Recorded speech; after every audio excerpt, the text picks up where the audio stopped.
जय हिंद मेरे प्यारे साथियों, स्वागत करता हूं आपके अपने YouTube चैनल जीके रिवीजन में। मैं एसपी चौधरी एक बार फिर आपके सामने हाजिर हुआ हूं रेलवे ग्रुप डी के प्रीवियस ईयर क्वेश्चन पेपर के साथ। जैसा कि आप सभी को पता है, हमने 21 क्लासें हैं वो कंप्लीट कर ली है। अगर वो पीछे वाली क्लासें आपने नहीं देखी है तो इस क्लास के आई बटन या फिर डिस्क्रिप्शन बॉक्स में उसका लिंक मिल जाएगा, वहाँ से जाकर के आप पीछे वाली क्लासें देख सकते हैं, या फिर आप प्लेलिस्ट में जाओगे तो कंटिन्यू सभी क्लासें आपको देखने को मिलेगी। चलिए शुरू करते हैं आज का सेशन। और आज अपन इस क्लास में 29 अगस्त 2022 को पहली पारी में जो पेपर हुआ था उस पेपर का इस क्लास में सॉल्यूशन करने वाले हैं। तो जिसने भी क्लास को लाइक नहीं किया है तो एक बार क्लास को लाइक जरूर करें भी, ताकि हमारा भी मोटिवेशन बना रहे। और चैनल पर अगर आप नए हैं तो चैनल को सब्सक्राइब कर लेना, पास में लगे बेल आइकन को जरूर दबा लेना, ताकि अपन जैसे ही नेक्स्ट वीडियो लेके आए तो उसका नोटिफिकेशन सबसे पहले आपके पास पहुंचे और आप तुरंत उसका लाभ उठा सको। ज़्यादा से ज़्यादा शेयर करना अपने सभी दोस्तों के साथ में, ताकि सभी दोस्तों को पता लगे भी ग्रुप डी में किस टाइप के क्वेश्चन आते हैं और उसको किस लेवल के हिसाब से सॉल्यूशन करना होता है। चलिए शुरू करते हैं। पहला क्वेश्चन देखिएगा, आपके सामने है, रीजनिंग का क्वेश्चन है सीरीज का। जैसा कि प्रश्नवाचक चिन्ह के स्थान पे आपको बताना है क्या आएगा। तो इसमें I2 दे रखा है, यहाँ पे I2 है, फिर J3 है, फिर L7 है, फिर O16 है और फिर S32 है, और आगे बताना है क्या आएगा।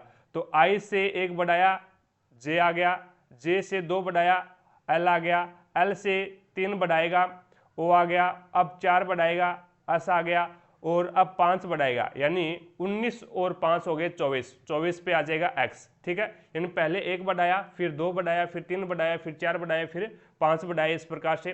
अब देखो भी 2 है, 2 से 3, 3 से 7, यानी इस प्रकार से 2 3 2 3, उसके बाद में है 7 7, फिर 16 और फिर 32। अब देखो यहाँ पे 2 से 1 बढ़ाया 3, 3 से 4 बढ़ाया, और यहाँ पे 1 से 4, और इसके बाद में 9, और उसके बाद में 16, और उसके बाद में अब यहाँ पे बढ़ाएगा 25।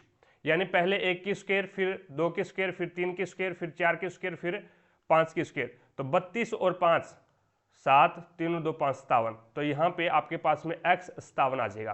क्या आ जाएगा भाई? अगला x 57, यानी सी एक नंबर ऑप्शन आपका राइट आंसर होगा। अगला क्वेश्चन देखो भी, नेक्स्ट आपके सामने है, सेकंड नंबर क्वेश्चन है। 2 कुंडलियां हैं A और B इस प्रकार से है कि एक कुंजी के माध्यम से एक बैटरी से संयोजित है और B है वो एक गैल्वेनोमीटर से संयोजित है। इन्हें एक दूसरे के समानांतर और एक दूसरे के निकट व्यवस्थित किया गया है। निम्न में से किस अवधि के दौरान विद्युत चुंबकीय प्रेरण की घटना है वो दिखाई देगी। तो पहला इसमें कुंजी बंद होने के 2 मिनट बाद, और दूसरा इसमें जिस समय कुंजी निकाली जाए उस अंतराल के दौरान। तो यहाँ पे देखिएगा, मैं 2 कुंडली बना के आपको समझा देता हूँ, इसको थोड़ा सा टाइम लगेगा, कोई दिक्कत नहीं है। अब यहाँ पे ये तो एक कुंडली है, अब इसको क्या है, बैटरी के माध्यम से जोड़ा गया है, एक कुंजी के सहारे, एक बटन के सहारे। ठीक है, बैटरी के माध्यम से इसको जोड़ दिया, ये ए है। दूसरी है वो समांतर में है, दूसरी बी है, और उसको क्या है, बैटरी के सहारे नहीं जोड़ा गया, उसको ओनली फॉर गैल्वेनोमीटर से जोड़ा गया है। ठीक है, ओनली फॉर गैल्वेनोमीटर से जोड़ दिया है, ये हमने यहाँ पे गैल्वेनोमीटर लगा दिया है। अब ये कुंडली बी है। अब इसमें क्या है, धारा प्रवाहित करेंगे। धारा प्रवाहित करेंगे तो धारा प्रवाहित करने के बाद में इसके अंदर है वो चुंबकीय क्षेत्र उत्पन्न होगा, चुंबकीय क्षेत्र यानी फ्लक्स उत्पन्न होगा। इसमें इस प्रकार से चुंबकीय क्षेत्र है वो उत्पन्न होगा भी, चुंबकीय क्षेत्र रेखाएं है वो इसमें उत्पन्न होगी। अब चुंबकीय क्षेत्र रेखाएं उत्पन्न होगी तो जैसे ही अपन क्या करेंगे, इसमें धारा परिवर्तित करेंगे। जो कुंडली ए है, कुंडली ए के अंदर अपन धारा प्रवाहित करने पे कुंडली ए के अंदर है वो चुंबकीय क्षेत्र है वो उत्पन्न हुआ। और जैसे ही अपन क्या है, जैसे ही धारा इसमें प्रवाहित बंद करेंगे या फिर दोबारा से स्टार्ट करेंगे, यानी धारा परिवर्तन करेंगे, धारा में परिवर्तन करेंगे तो चुंबकीय क्षेत्र यानी फ्लक्स, चुंबकीय फ्लक्स के अंदर भी क्या आएगा, चेंज आएगा। चुंबकीय फ्लक्स के अंदर चेंज आने के कारण धारा, ये जो कुंडली बी है इसके अंदर है वो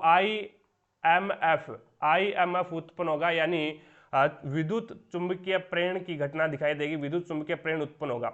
जब चुंबकीय यानी जब किसी कुंडली के अंदर धारा प्रवाहित करते हैं और उस कुंडली में चुंबकीय क्षेत्र उत्पन्न होता है, जब हम उस कुंडली के अंदर है वो धारा को परिवर्तन करते हैं तो परिवर्तन करने के कारण है वो उस कुंडली के अंदर है वो जो चुंबकीय क्षेत्र है, जो चुंबकीय फ्लक्स है वो चेंज होता है। चुंबकीय फ्लक्स चेंज होने के कारण है वो जो समांतर रखी हुई जो कुंडली है उसके अंदर है वो IMF यानी विद्युत चुंबकीय प्रेरण है वो घटित होता है। तो यहाँ पे किस समय ये घटित होता है, तो जब पहला इसमें ये अभी कुंजी बंद होने के 2 मिनट बाद, कुंजी बंद होने के 2 मिनट बाद में नहीं होता।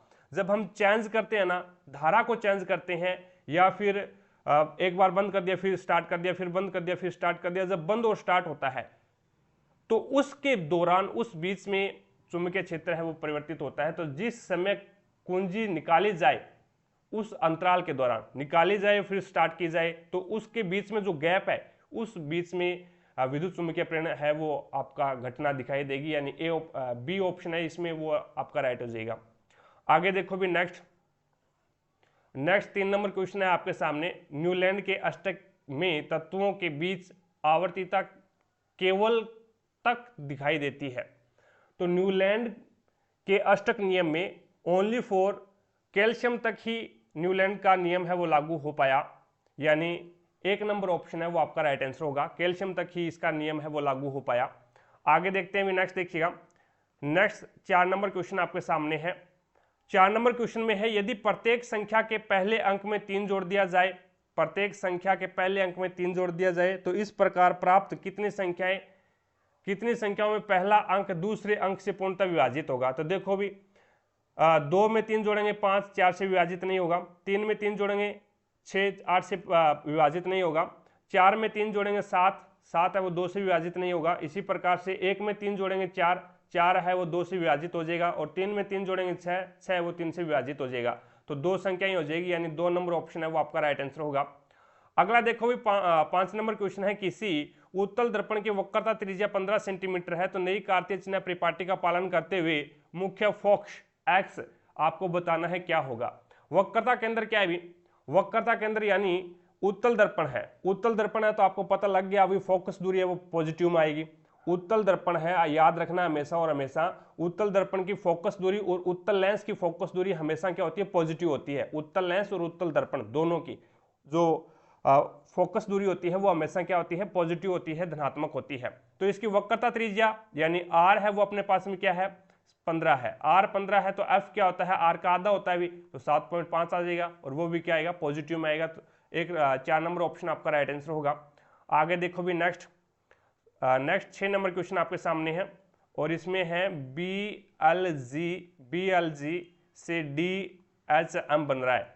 अब देखो यहाँ पे इसमें पहले 2 बढ़ाया, 2 और 2 4, ठीक है, और उसके बाद में यहाँ पे 12 है और यहाँ पे 8 है, -4 कर दिया, और उसके बाद में ये 7 पे आता है और ये आता है 13 पे, तो +6 कर दिया, यानी पहले +2 किया फिर -4 किया फिर +6 किया। इसी प्रकार से इसमें लगा के देख लो ये नियम SNH, और उसके बाद में इसमें +2 करेंगे तो 3 और 2 5 ये आ जाएगा, और -4 करेंगे तो J आ जाएगा, और उसके बाद में 6 +6 करेंगे तो यहाँ पे 8 और 6 14, 14 पे आता है N, तो यहाँ पे EJN आ जाएगा, यानी 3 नंबर ऑप्शन है वो आपका राइट आंसर होगा। पहले 2 जोड़ेगा फिर 4 घटाएगा फिर 6 जोड़ेगा, ठीक है। आगे चलते हुए नेक्स्ट देखिएगा, नेक्स्ट 7 नंबर क्वेश्चन आपके सामने है। 7 नंबर क्वेश्चन में आपको बताना है निम्न धातुओं की अभिक्रियाशीलता है वो हाइड्रोजन से कम है। किसकी अभिक्रियाशीलता हाइड्रोजन से कम है, तो ये होता है भी के ना कार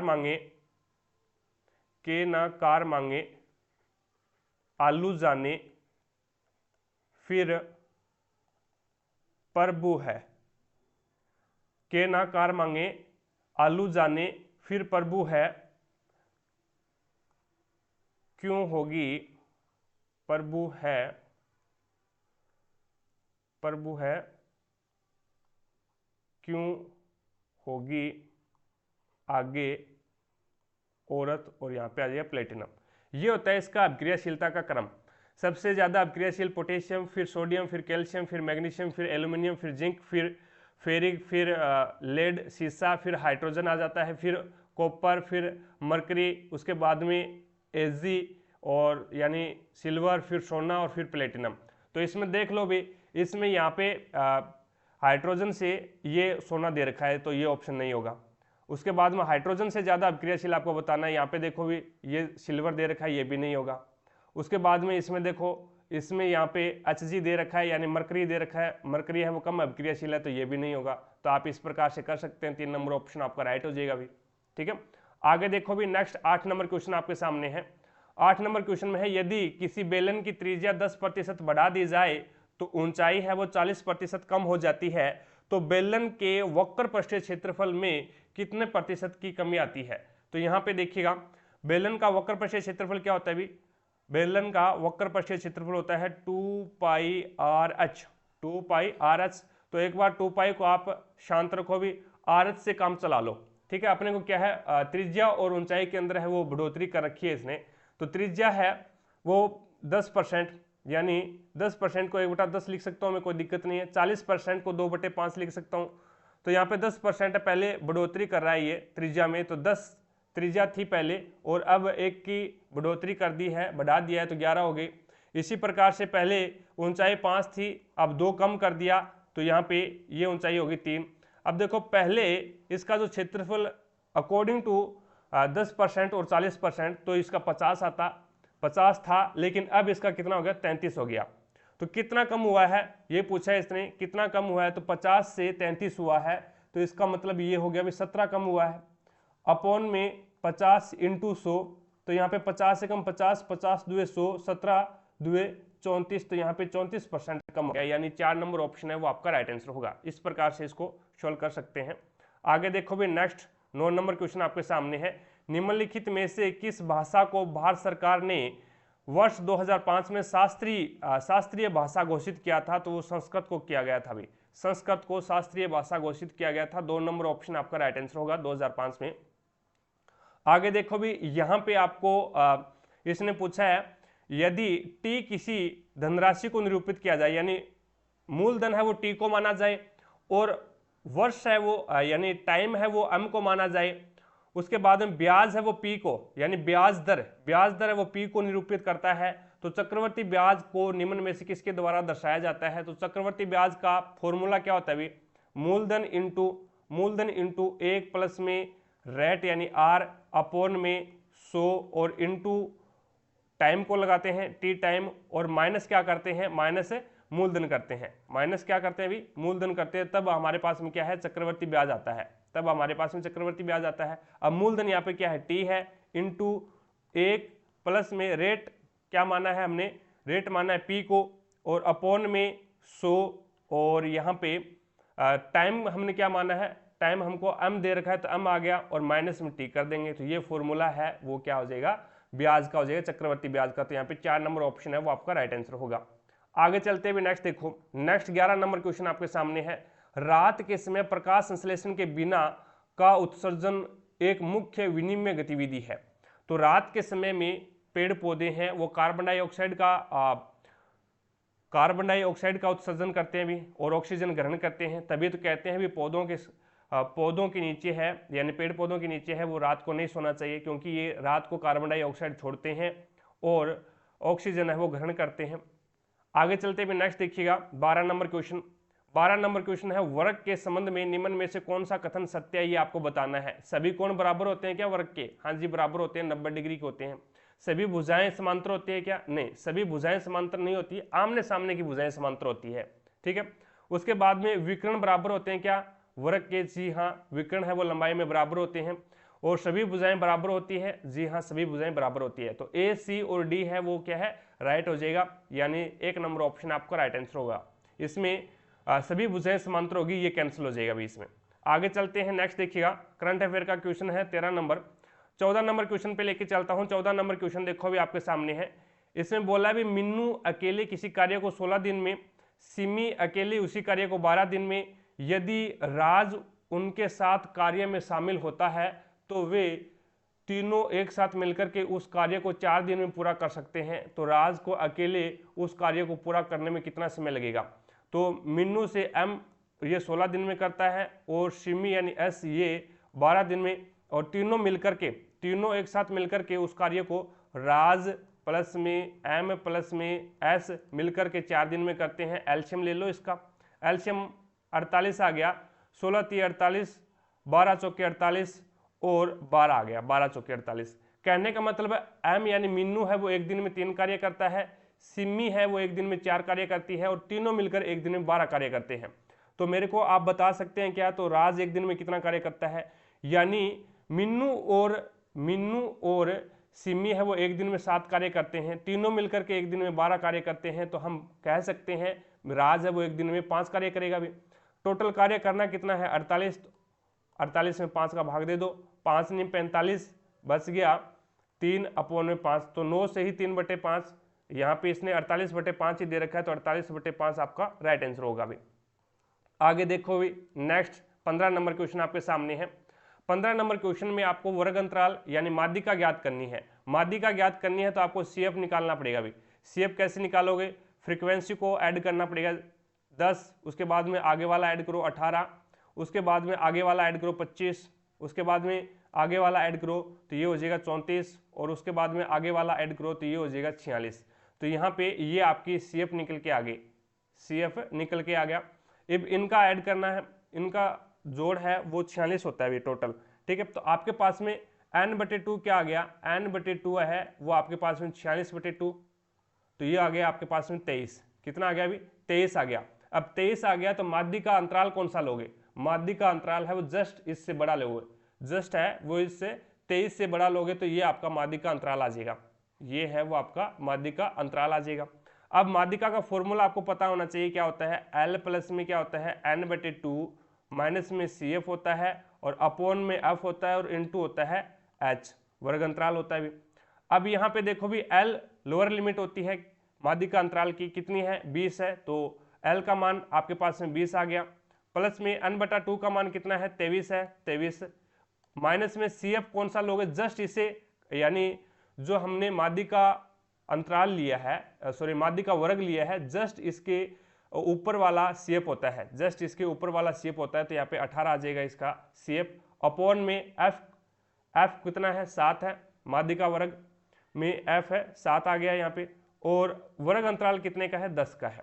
अब देखो 23 में से 18 निकालोगे, 23 में से 18 निकाल दो, कितने बचे 20, प्लस में 23 में से 18 निकालोगे तो बच गया 5, 5 को 10 से गुणा करोगे तो 50, तो 50/7। अब यहाँ पे एलसीएम ले लो आप, एलसीएम लोगे तो 7 आ गया और 20 आते 140 प्लस में 50, तो ये आपके पास में ये हो गया 140 प्लस में 50 कितना हो गया 190, 190/7 है वो आपका यहाँ पे क्या आ जाएगा माध्यिका आ जाएगा, जो कि 4 नंबर ऑप्शन में दे रखा है 190/7, यानी 4 नंबर ऑप्शन हो जाएगा अभी। आगे चलते हैं नेक्स्ट, देखो नेक्स्ट है वो आपके सामने 16 नंबर क्वेश्चन है। एक आसान सा क्वेश्चन है, अगर फॉर्मूला आपको ध्यान में है तो आप इजीली इसको 2 सेकंड में उड़ा सकते हैं।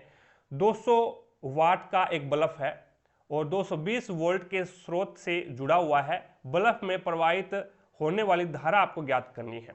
ओम के नियम से आसानी से कर सकते हैं इसको, ओम के नियम से नहीं होगा, क्यों नहीं होगा, हमें क्या है शक्ति दे रखी है, ओम के नियम से नहीं होगा क्योंकि उसमें हमें शक्ति नहीं है, शक्ति पर पता नहीं होते भी।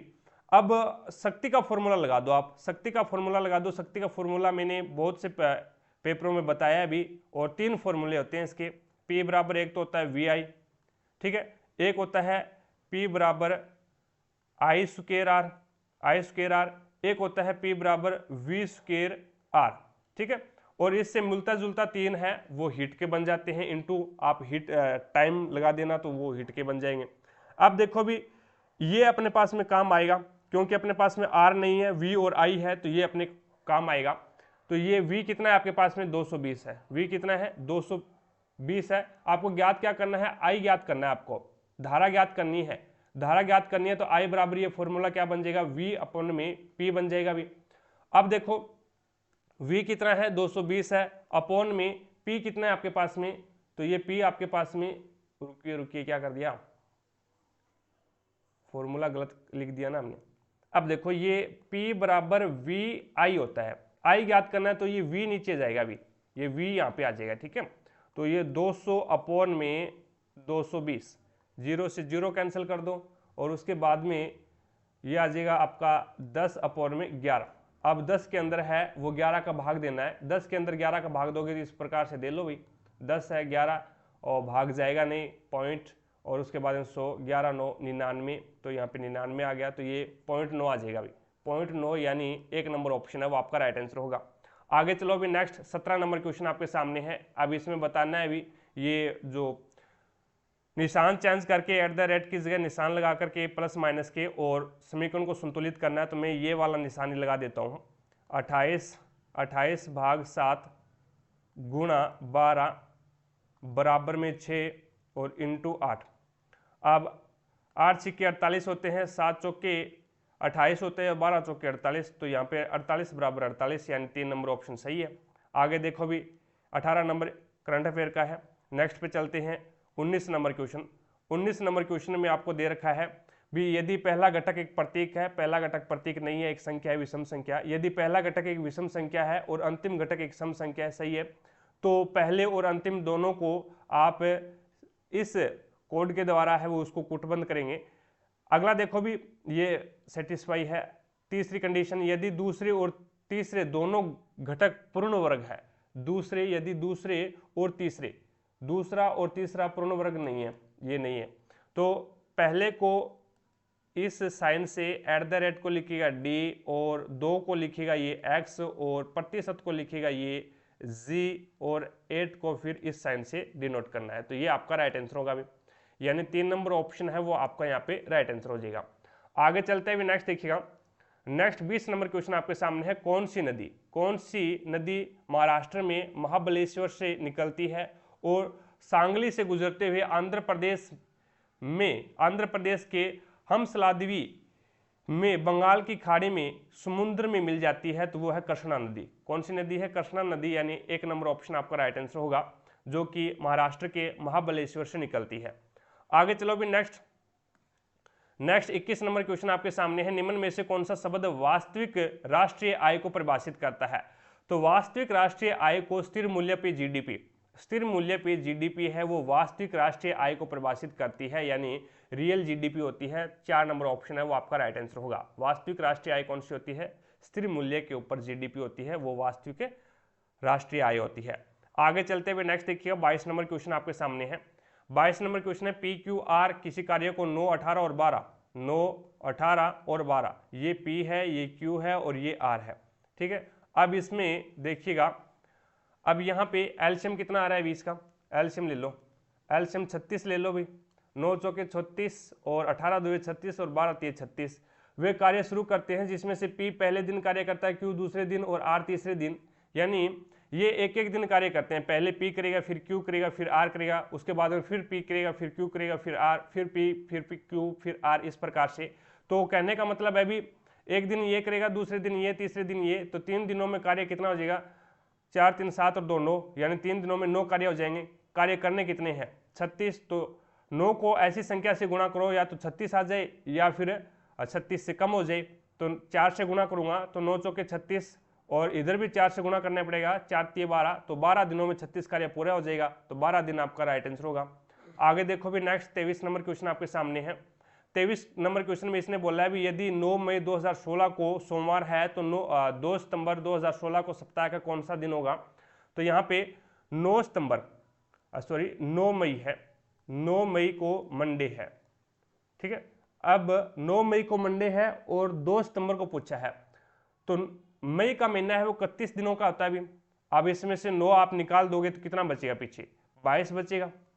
22 प्लस में मई के बाद में जून आता है वो 30 का होता है, 30 में 7 का भाग दूंगा तो यहाँ पे मेरे पास में 2 बचेगा, फिर जुलाई 3, फिर अगस्त 3 और फिर 9 को मैं 2 लिख सकता हूँ, कोई दिक्कत नहीं है, 2 लिख दूँ, और 22 को मैं 1 लिख दूँ।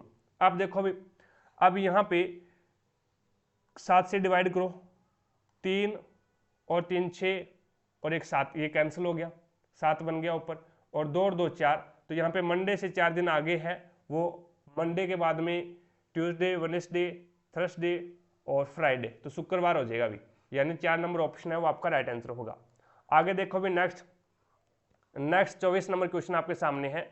इसमें है 4 50 और 6, 4 50 और 6, और फिर है 2 18 और 4, और उसके बाद में है 15 162 और 3। अब यहाँ पे नियम कौन सा लग रहा है ये आपको बताना है। अब इसमें कौन सी संक्रियाएं लग रही है अभी, अब इसमें दोनों को ऐड करो, दोनों को ऐड करोगे तो आ जाएगा अपने पास में 10। कितना आ जाएगा अभी, 10 आ जाएगा। 10 में 5 से गुणा करोगे तो 50 हो जाएगा। इसी प्रकार से इन दोनों को ऐड करो, दोनों को ऐड करोगे तो 6 आ जाएगा अपने पास में, और 6 को फिर 3 से मल्टीप्लाई कर रहा है, अभी सम संख्या से मल्टीप्लाई नहीं कर रहा। उसके बाद में अपन इसमें 4 का स्क्वायर कितना होता है 16, और 6 का स्क्वायर कितना होता है 36। कितना हो गया अभी, 6 और 6 12, और 3 और 1 4, और 1 5, 52 हो गया, -2 कर दिया, ठीक है। यहाँ पे 4 चौके 16 यानी 16, और ये हो गया 20, यानी ये हो जाएगा आपके पास में 20 में से 2 माइनस करेगा तो ये आपके पास में 18 आ जाएगा। लेकिन इसमें ये नियम नहीं लग रहा है अभी। दूसरा लॉजिक लगाओ। अब देखो भी इसमें नियम ये लगेगा अपना भी, इनके बीच में अंतर देखो।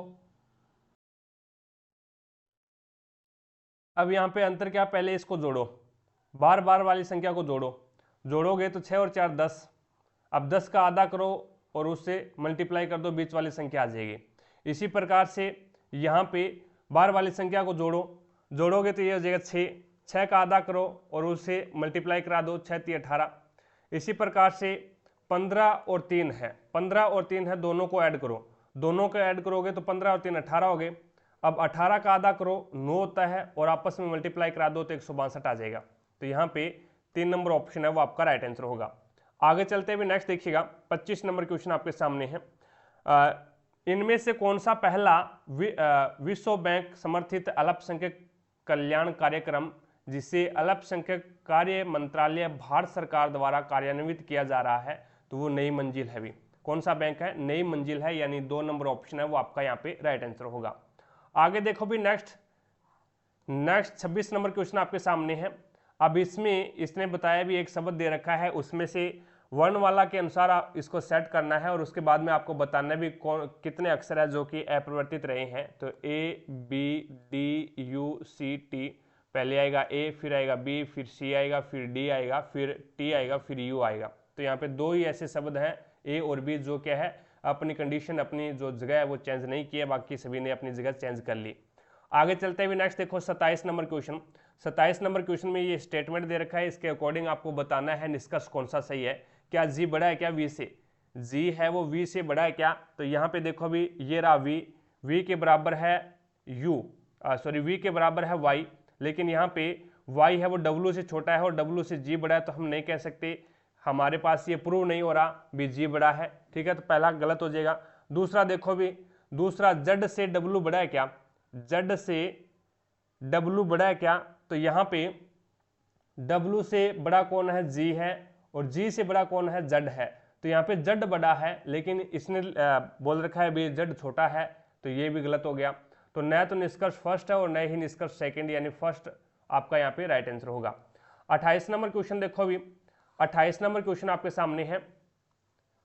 28 नंबर क्वेश्चन है का उपयोग कंपोस्टिंग के लिए किया जाता है, यानी किसका उपयोग है वो कंपोस्टिंग के लिए किया जाता है।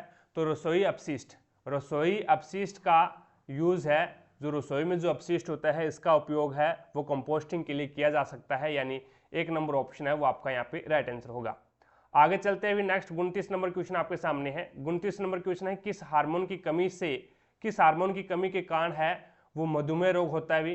कौन से हार्मोन की कमी के कारण मधुमेह रोग होता है, तो इंसुलिन हार्मोन की कमी के कारण है वो मधुमेह रोग हो जाता है, ठीक है। तो यहाँ पे 3 नंबर ऑप्शन है वो आपका राइट आंसर होगा।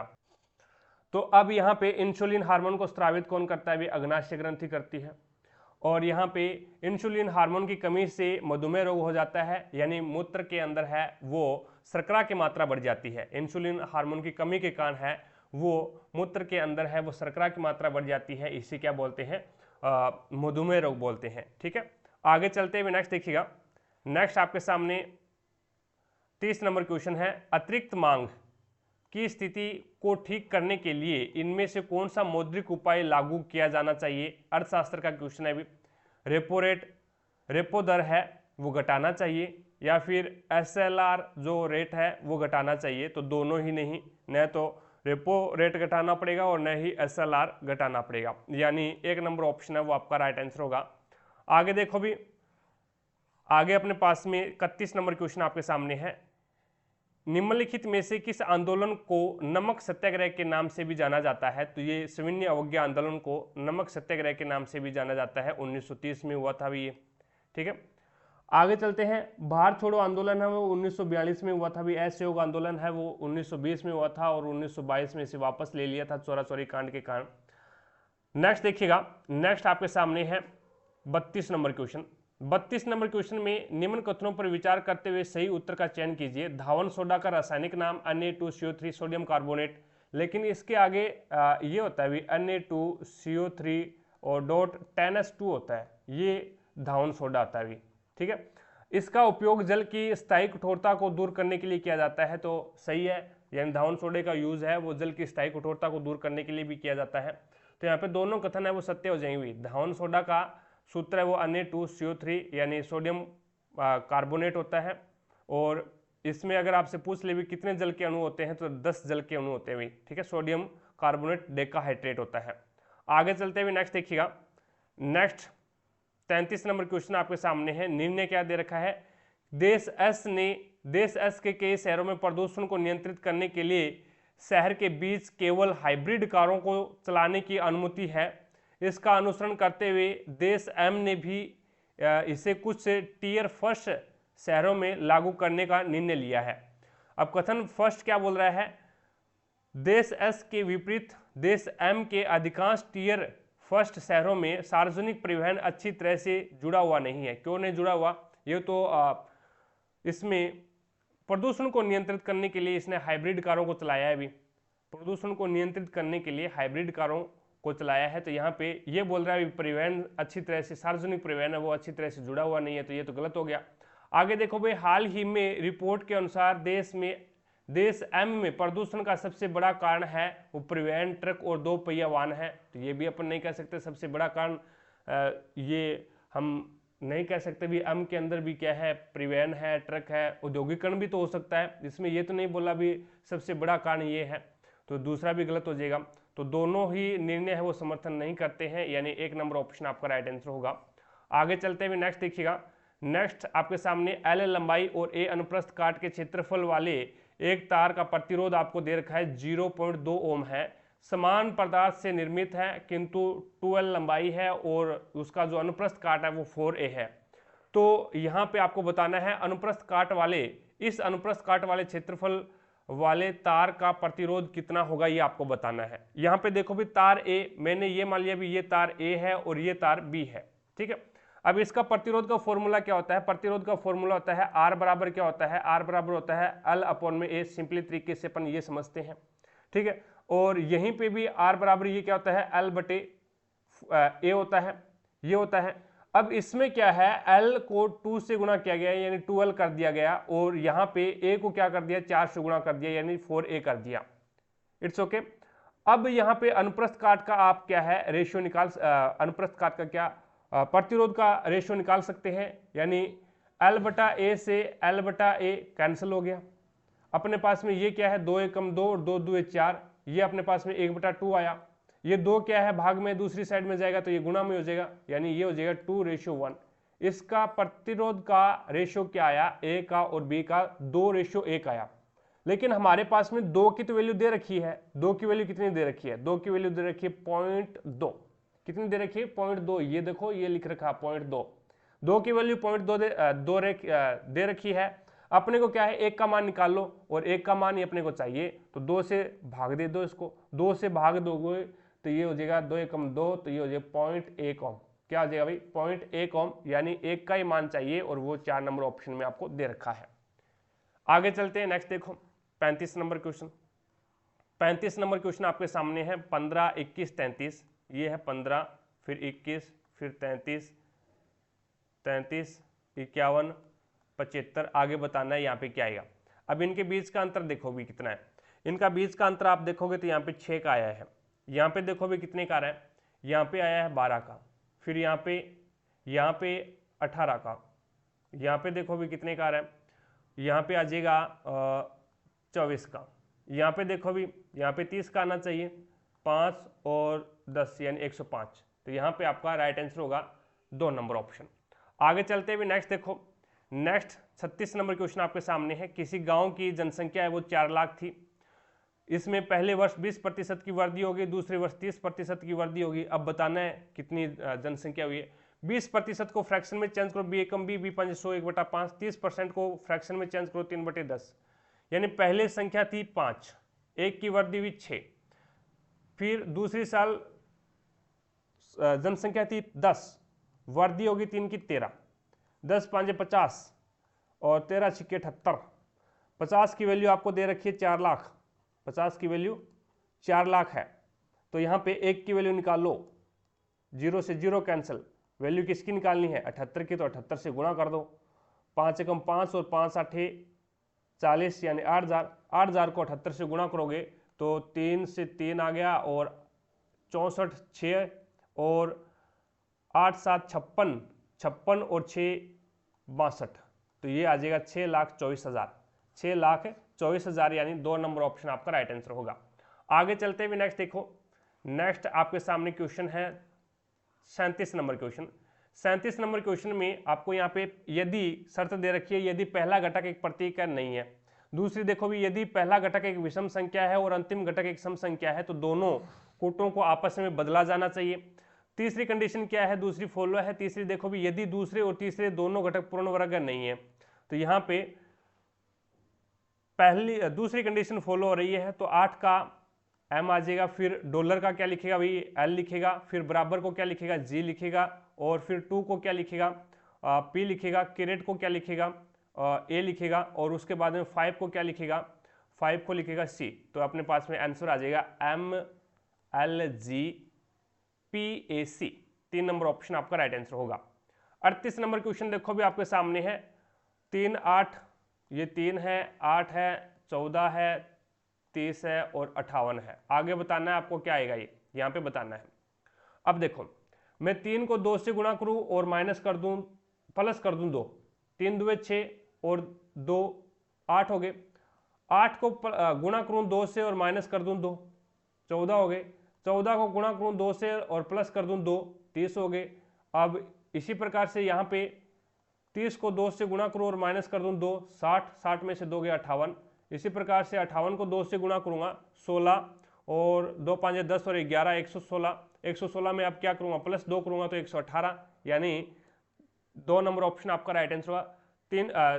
पहले 2 से गुणा करेगा, फिर 2 जोड़ेगा, आगे वाले में 2 से गुणा करेगा, 2 घटा देगा, फिर आगे वाले में 2 से गुणा करेगा, 2 जोड़ देगा। इसी प्रकार से ये सीक्वेंस चलती रहेगी। आगे देखो भी, नेक्स्ट 39 नंबर क्वेश्चन आपके सामने है। क्वेश्चन में बोला है बी, सीना अपने अपार्टमेंट से बाहर निकलती है और दक्षिण की ओर 9 मीटर चलती है। दक्षिण की ओर 9 मीटर चलती है, तो ये लो 9 मीटर दक्षिण की ओर चला दिया हमने। वह वहां से दाएं मुड़ती है और 43 मीटर चलती है। दाएं मुड़ी और 43 मीटर चल गई, ये लो 43 मीटर हमने चला दिया। अब उसके बाद में रुकिए रुकिए, किस ओर चला दिया भाई अपने? ठीक है, दाएं चलाना था, दाएं चला दिया। अब इसने क्या बोला है? पुनः दाएं मुड़ती है और 38 मीटर चलती है। पुनः दाएं मुड़ती है और 38 मीटर चलती है, ये लो 38 मीटर चला दिया। फिर दाएं मुड़ती है और 43 मीटर चलती है। दाएं मुड़ी और 43 मीटर चली, एकदम जहां से चली थी उस साइड में आगे। वह पुनः दाएं मुड़ती है, पुनः दाएं मुड़ती है और 12 मीटर चलती है। दाएं मुड़ेगी और 12 मीटर चली। उसके बाद में फिर वह पुनः दाएं मुड़ती है और 26 मीटर चलती है। दाएं मुड़ी और 26 मीटर चल गई। उसके बाद में फिर वह बाएं मुड़ती है और 17 मीटर चलती है। दाएं मुड़ी और 17 मीटर चल गई। फिर पुनः बाएं मुड़ती है और 12 मीटर चलती है। बाएं मुड़ी और 12 मीटर चल गई, ये 12 मीटर चल गई और बिंदु ए के ऊपर पहुंच जाती है। बिंदु ए सीना के अपार्टमेंट से कितनी दूरी पर और किस दिशा में है? अब देखो, अब ये क्या है? ये यहाँ पे 9 मीटर चली है, ये 43 है और ये यहाँ पे भी 43 है और ये टोटल कितना है? 38 है। अब देखो, ये यहाँ पे क्या है? 43 चली, डायरेक्ट एकदम सीध में आ गई इसके, जहाँ से शुरू किया था उसने वहीं से। अब 12 नीचे चली है, उसके बाद में फिर ये क्या है? इधर चली और 26 मीटर और उसके बाद में फिर 17 चली है। तो टोटल 12, 17 और 9 ऐड करके देखो क्या 38 हो रहे हैं क्या? 38 हो रहे हैं तो एकदम पश्चिम साइड में हो जाएगा ये। तो ये 9 9 18 1 3 38 हो रहे हैं। इसका मतलब क्या है, ये 9 के एकदम पश्चिम में है। अब ये 43 है, ये टोटल दूरी कितनी है 43 है, 26 ये आ गई, उसके बाद में 12 वापस इधर आ गई। तो यहाँ पे ये टोटल चली कितनी है फिर 26 आ गई, 26 में से 12 निकाल दो, 26 में से 12 निकालोगे तो ये 4 और 1 यानी 14। अब ये यहाँ से पश्चिम दिशा में है, यानी बिंदु ए है वो अपार्टमेंट से पश्चिम दिशा में है, बिंदु ए अपार्टमेंट के पश्चिम दिशा में है और 14 मीटर दूर है, और 14 मीटर दूर है, यानी 4 नंबर ऑप्शन आपका राइट आंसर होगा। 40 नंबर क्वेश्चन देखो भी, शुतुरमुर्ग के अंडे की माप कितनी होती है, तो ये 170 मिलीमीटर इंटू 130 मिलीमीटर होती है। याद रख लेना, भी बहुत बार क्वेश्चन पूछा जाता है और ये पूछा भी गया है, ठीक है, देख लो आप। शुतुरमुर्ग के अंडे की माप 170 मिलीमीटर इंटू 130 मिलीमीटर होती है भी। आगे चलते हैं, नेक्स्ट 41 नंबर क्वेश्चन देखो भी। अब देखिएगा 41 नंबर क्वेश्चन में सर्वसमिका के बारे में आपको जानकारी होनी चाहिए। इसने दिया है कि नीचे दी गई सर्वसमिकाओं में से कौन सी सत्य नहीं है, यानी कौन सी गलत है, ये आपको बतानी है। तो मैं 3 सर्वसमिका आपको यहाँ पे बता रहा हूँ। पहली तो होती है साइन स्क्वायर थीटा प्लस में cos square theta is equal to 1, तो यहाँ से ये राइट है, ठीक है। दूसरी सर्वसमिका होती है 1 प्लस में tan square theta is equal to क्या होता है, sec स्क्वायर थीटा होता है। अब यहां से इस tan को इधर लेके जाएंगे तो ये क्या बन जाएगा, 1 बराबर sec स्क्वायर थीटा माइनस में बन जाएगा tan स्क्वायर थीटा। तो sec स्क्वायर थीटा माइनस में tan स्क्वायर थीटा, ये पहली सर्वसमिका, ये दूसरी सर्वसमिका बन जाएगी। तो ये इसमें से कौन सी है देख लो, sec स्क्वायर थीटा माइनस में tan square theta is equal to 1, तो ये बन जाएगा। इसके बाद में तीसरी सर्वसमिका होती है कि 1 प्लस में cot square theta is equal to क्या हो जाएगा, कोसेक स्क्वायर थीटा हो जाएगा। कॉट को इधर लेके जाएंगे तो ये बन जाएगा 1 बराबर कोसेक स्क्वायर थीटा माइनस में कॉट स्क्वायर थीटा, 1 बराबर कोसेक स्क्वायर थीटा माइनस में कॉट स्क्वायर थीटा, ये आ जाएगा। तो ये कौन सी हो जाएगी, कोसेक स्क्वायर थीटा माइनस में कॉट स्क्वायर थीटा, ये आपके पास में तीसरी सर्वसमिका हो जाएगी, ये भी राइट हो जाएगी। बट tan और कोट में कोई भी रिलेशन नहीं होता, इसलिए इसने जो पूछा है उसका राइट आंसर ऑप्शन नंबर 3 होगा। इसने पूछा कि कौन सी सर्वसमिका सत्य नहीं है, यानी कौन सी सर्वसमिका गलत है, तो tan स्क्वायर थीटा प्लस में cot square theta is equal to 1 कभी नहीं होता, ये बात गलत है और इस आंसर का जवाब ऑप्शन नंबर 3 राइट होगा।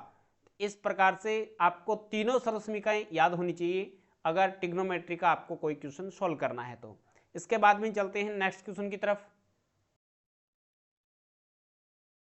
अगला क्वेश्चन देखो भी, 42 नंबर क्वेश्चन आपके सामने है। निम्न में से किसकी विद्युत प्रतिरोधकता सर्वाधिक है, विद्युत प्रतिरोधकता है वो सबसे ज्यादा है, इसका मतलब क्या है, विद्युत कम प्रवाहित होगी भी, विद्युत है, विद्युत प्रतिरोधकता सबसे ज्यादा है तो इसका मतलब ये हो गया भी विद्युत कम प्रवाहित होगी, यानी एक दूसरे के रेसिप्रोकल होते हैं भी। अगर प्रतिरोधकता ज्यादा है तो उसमें विद्युत धारा है वो कम प्रवाहित होगी, अगर विद्युत धारा ज्यादा प्रवाहित हो रही है तो इसका मतलब उसकी प्रतिरोधकता कम है। तो इसने पूछा भी प्रतिरोधकता सबसे ज्यादा, तो विद्युत है वो कम प्रवाहित होनी चाहिए, तो कांच के अंदर वो विद्युत कम प्रवाहित होती है, तो यहाँ पे कांच की प्रतिरोधकता है वो सबसे ज्यादा है, 2 नंबर ऑप्शन आपका राइट आंसर होगा।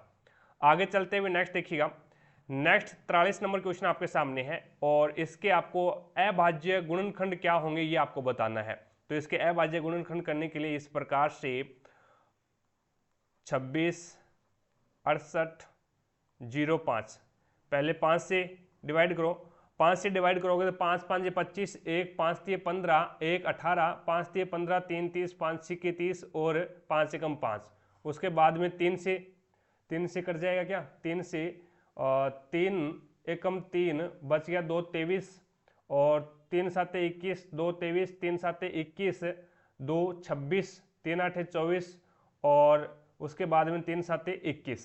तो उसके बाद में देखो भी 7 से कैंसिल हो जाएगा क्या, ये 7 से चला के देखते हैं भी, 7 एकम 7 2 14 बच गया, 3 37, 7 5 35, 7 से डिवाइड नहीं होगा भी ये, पहले इसको 3 से डिवाइड और कर दो, 3 से डिवाइड करोगे तो 3 5 15, 2 27 और 3 27, 3 2 6 और 3 निम 27।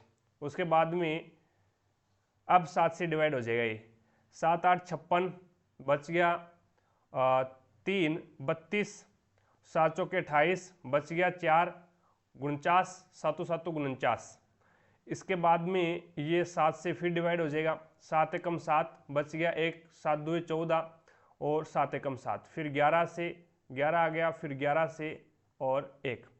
इस प्रकार से यहाँ पे 3 2 बार है तो 3 की स्क्वायर लिख सकता हूँ मैं, 3 की स्क्वायर इंटू 5 एक बार है तो 5 की पावर 1 इंटू 7 2 बार है तो 7 की पावर 2 इंटू 11 2 बार है तो 11 की पावर 2। तो यहाँ पे 4 नंबर ऑप्शन है वो आपका राइट आंसर होगा। आगे चलते हुए नेक्स्ट देखो, नेक्स्ट 44 नंबर क्वेश्चन आपके सामने है और इसमें है 12 9 और 4। उसके बाद में 25 25 5। अब देखो ये क्या है, 3 की स्क्वायर है, क्या है भी 3 की स्क्वायर है, 3 से गुणा करो 4 को, 4 3 12 इधर वाली संख्या आ रही है। ये क्या है 5 की स्क्वायर है, तो 5 की स्क्वायर है तो 5 के रूप में लिख दो इसको, 20 का वर्ग निकाल लो, 25 का वर्ग 5, 9 का वर्ग 3। उसके बाद में यहाँ पे 5 5 25 इधर आ गया। इसी प्रकार से 12 16 और 3 है, इसको क्या है 4 के रूप में लिखो भाई, 4 की स्क्वायर है तो 4 के रूप में लिख दिया और 4 3 12 इधर वाली संख्या आ गई। तो यानी 2 नंबर ऑप्शन है वो आपका राइट आंसर होगा। बीच वाले का रूट निकाल करके आप क्या कर रहे हो, साइड वाले से गुणा कर रहे हो और साइड वाली संख्या आ रही है। आगे देखो भी नेक्स्ट आपके पास 45 नंबर क्वेश्चन है, द्विघात समीकरण है और इसमें क्या है कंडीशन दे रखी है मूल समान है, तो p का मान आपको बताना है। मूल समान है तो b स्क्वायर माइनस 4ac बराबर 0 होना चाहिए, तभी ये कंडीशन होती है मूल समान की। तो b स्क्वायर का मान क्या है 2p है, तो 2p की स्क्वायर कितनी हो जाएगी 4p की स्क्वायर, कितनी हो जाएगी 4p की स्क्वायर, माइनस का निशान। उसके बाद में 4 और ये आ गया 2 माइनस में p और ये आपके पास में आ गया c का मान क्या है माइनस में है, तो अंदर माइनस गुणा करवाएंगे तो ये माइनस p और माइनस है, यानी ये आ जाएगा माइनस p और माइनस का 1, ये आ जाएगा आपके पास में। अब आपस में गुणा करो भी, ये इसका इसके साथ में गुणा किया तो ये माइनस का 8 हो गया, फिर माइनस 4 का माइनस p के साथ गुणा किया तो प्लस 4p हो गया, ठीक है। अब इसका और माइनस p माइनस 1 के साथ गुणा करो तो माइनस 8 का माइनस p के साथ गुणा किया तो ये प्लस 8p हो गया। इस प्रकार से आगे माइनस 8 का और माइनस 1 के साथ गुणा किया तो ये प्लस 8 हो गया। उसके बाद में प्लस 4 का माइनस p के साथ गुणा किया तो ये आपके पास में माइनस 4p स्क्वायर हो गया, 4p स्क्वायर, और प्लस 4p का और माइनस 1 के साथ गुणा किया तो माइनस 4p हो गया। और इधर क्या है, इधर आपके पास में 4p स्क्वायर है। अब ये प्लस का 4p स्क्वायर है और ये माइनस का 4p स्क्वायर है, कैंसिल हो गया। यहाँ पे 8p है और ये प्लस का 8p है और ये माइनस का 4p है, तो आपके पास में कितना बच गया, ये आपके पास में बच गया 4p, प्लस का 4p बचेगा। ये प्लस का 8 है, बराबर से दूसरी साइड भेजेंगे तो ये माइनस का 8 हो गया। अब p का मान क्या हो गया, p बराबर कितना हो जाएगा, p बराबर हो जाएगा माइनस का 8/4, तो बराबर में -2 हो जाएगा, -2, यानी 4 नंबर ऑप्शन है वो आपका राइट आंसर होगा। आगे चलते हुए 46 नंबर क्वेश्चन देखो। 46 नंबर क्वेश्चन में है निम्न में से कौन सा त्यौहार है वो ओडिशा में मनाया जाता है, तो वो रज पर्व है, ये ओडिशा में मनाया जाता है। भी रज पर्व है, ये ओडिशा में मनाया जाता है। 3 नंबर ऑप्शन आपका राइट आंसर होगा। 47 नंबर क्वेश्चन देखो भाई, ये बढ़िया वाला क्वेश्चन है। बेंजीन अणु में आपको सिग्मा बंध और पाई बंधों की कुल संख्या आपको बतानी है कितनी होगी। अब यहाँ पे देखना, अगर सिंगल बॉन्ड है तो उसके अंदर क्या है, एक सिग्मा बंध है, एक क्या है सिग्मा बंध है। अगर डबल बॉन्ड है तो इसमें क्या है, एक तो आपके पास में क्या है सिग्मा बंध होगा और एक इसमें पाई बंध होगा, ठीक है। अगर ट्रिपल बॉन्ड है, अगर क्या है ट्रिपल बॉन्ड है तो इसमें एक तो सिग्मा बॉन्ड होगा और 2 क्या होंगे, पाई बंध होंगे। ये चीजें ध्यान रखना अभी। अगर सिंगल बॉन्ड है, अगर एकल बंध है, सिंगल बॉन्ड है तो एक ही सिग्मा बंध होगा। अगर डबल बॉन्ड है तो उसमें एक पाई बंध है और एक सिग्मा बंध है, ये सिग्मा है और ये पाई है। उसके बाद में अगर ट्रिपल बॉन्ड है किसी के बीच में, यानी कार्बन कार्बन के बीच में ट्रिपल बॉन्ड आ गया, तो इसका मतलब क्या हो गया, कार्बन और कार्बन के बीच में एक तो क्या है सिंगल बॉन्ड, एक तो ट्रिपल बॉन्ड है तो इसमें एक तो सिग्मा बंध है और 2 क्या है, पाई बंध है। इसमें क्या है, 2 पाई बंध है और एक सिग्मा बंध है। इसी प्रकार से बेंजीन का बनाना है तो बेंजीन होता है C6H6, क्या होता है भाई, C6H6 होता है। C6H6 का मतलब क्या हो गया भाई, इसकी श्रृंखला बनेगी, जैसे कार्बन यहाँ पे एक आ गया, इस प्रकार से यहाँ पे एक आ गया, फिर यहाँ पे एक आ गया और उसके बाद में यहाँ पे एक आ गया, इसी प्रकार से यहाँ पे एक और यहाँ पे एक और ये आ गया, ये बन गया। यानी 4 कार्बन है, 6 कार्बन है और 6 हाइड्रोजन जुड़ेंगे तो यहाँ पे डबल बॉन्ड आएगा, फिर एक छोड़ के यहाँ पे डबल बॉन्ड आएगा, एक छोड़ो और यहाँ पे डबल बॉन्ड आएगा। तो यहाँ पे क्या है, यहाँ पे सिग्मा बंध है, यहाँ पे क्या है, सिग्मा बंध है, यहाँ पे क्या है, सिग्मा बंध भी है और पाई बंध भी है, यानी डबल बॉन्ड है। यहाँ पे क्या है, ओनली फॉर सिग्मा बंध है, यहाँ पे सिग्मा बंध भी है और पाई बंध भी है, यहाँ पे सिग्मा बंध है ओनली, यहाँ पे क्या है, सिग्मा बंध भी है और पाई बंध भी है। अब देख लो कितने हो गए। अब इसने बोले क्या है, अब इसने बोला है यहाँ पे हाइड्रोजन भी जुड़ेगा, यहाँ पे एक हाइड्रोजन यहाँ पे जुड़ेगा, एक हाइड्रोजन आप यहाँ पे जोड़ोगे, एक हाइड्रोजन आप यहाँ पे जोड़ोगे, एक हाइड्रोजन है वो आप यहाँ पे जोड़ोगे, एक हाइड्रोजन यहाँ पे, 6 हाइड्रोजन भी जोड़ने आपको, एक हाइड्रोजन यहाँ पे जोड़ेंगे। तो हाइड्रोजन जुड़ रहे हैं वो सिंगल बॉन्ड के साथ जुड़ रहे हैं, तो सभी में क्या होगा, सभी में सिग्मा बंद ही होगा भी, इसमें भी सिग्मा बंद और यहाँ पे भी सिग्मा बंद। हाइड्रोजन जुड़ा है वो सिंगल से जुड़ा है तो सभी में सिग्मा होगा, ठीक है, यहाँ पे सिग्मा। तो देखो भी एक सिग्मा सिग्मा सिग्मा जोड़ लो पहले, एक, उसके बाद में यहाँ पे भी 1 2 फिर 3 4 5 6, ये एक 7 8 9 10 11 और एक ये 12। तो सिग्मा बंद कितने हो गए, सिग्मा बंद 12 हो गए। अब पाई बंद जोड़ो, पाई बंद, एक पाई बंद ये रहा, डबल की जगह आएगा, एक ये रहा और एक ये रहा, तो पाई बंद कितने हो गए 3 और टोटल कितने हो गए, पाई और सिग्मा 15। तो ये पूछा है इसने, सिग्मा कितने 12 है, पाई बंद कितने हैं 3 है और टोटल कितने हो गए 12 और 3 15। तो यहाँ पे 1 नंबर ऑप्शन आपका राइट आंसर होगा। ये याद रखना, सिंगल बॉन्ड के अंदर एक ही सिग्मा बंद होगा, डबल बॉन्ड होगा उसमें एक सिग्मा और एक पाई बंद होगा, और ट्रिपल बॉन्ड होगा उसमें एक सिग्मा होगा लेकिन 2 पाई बंद होंगे, ठीक है। आगे चलते हैं, नेक्स्ट देखिएगा 48 नंबर क्वेश्चन आपके सामने है। 48 नंबर क्वेश्चन में एक बेकरी में अलग अलग वजन के 6 केक हैं, 1 2 3 4 5 6, केवल 2 केक वजन केवल दो केक वजन में 4 से भारी है, 4 से भारी है और सारे के सारे हल्के हैं भी। केवल दो ही केक ऐसे हैं जो 4 से क्या है, भारी है, बाकी 4 से हल्के हैं। केक 2 वजन में केक 1 से भारी है, केक 2 है वो वजन में 1 से भारी है तो एक ऊपर 2 ऊपर आ जाएगा, किंतु केक 6 से हल्का है। किंतु किसके लिए है, ये 2 के लिए है, पहले वाले के लिए है, तो 6 से हल्का है तो 6 से नीचे आ जाएगा 2।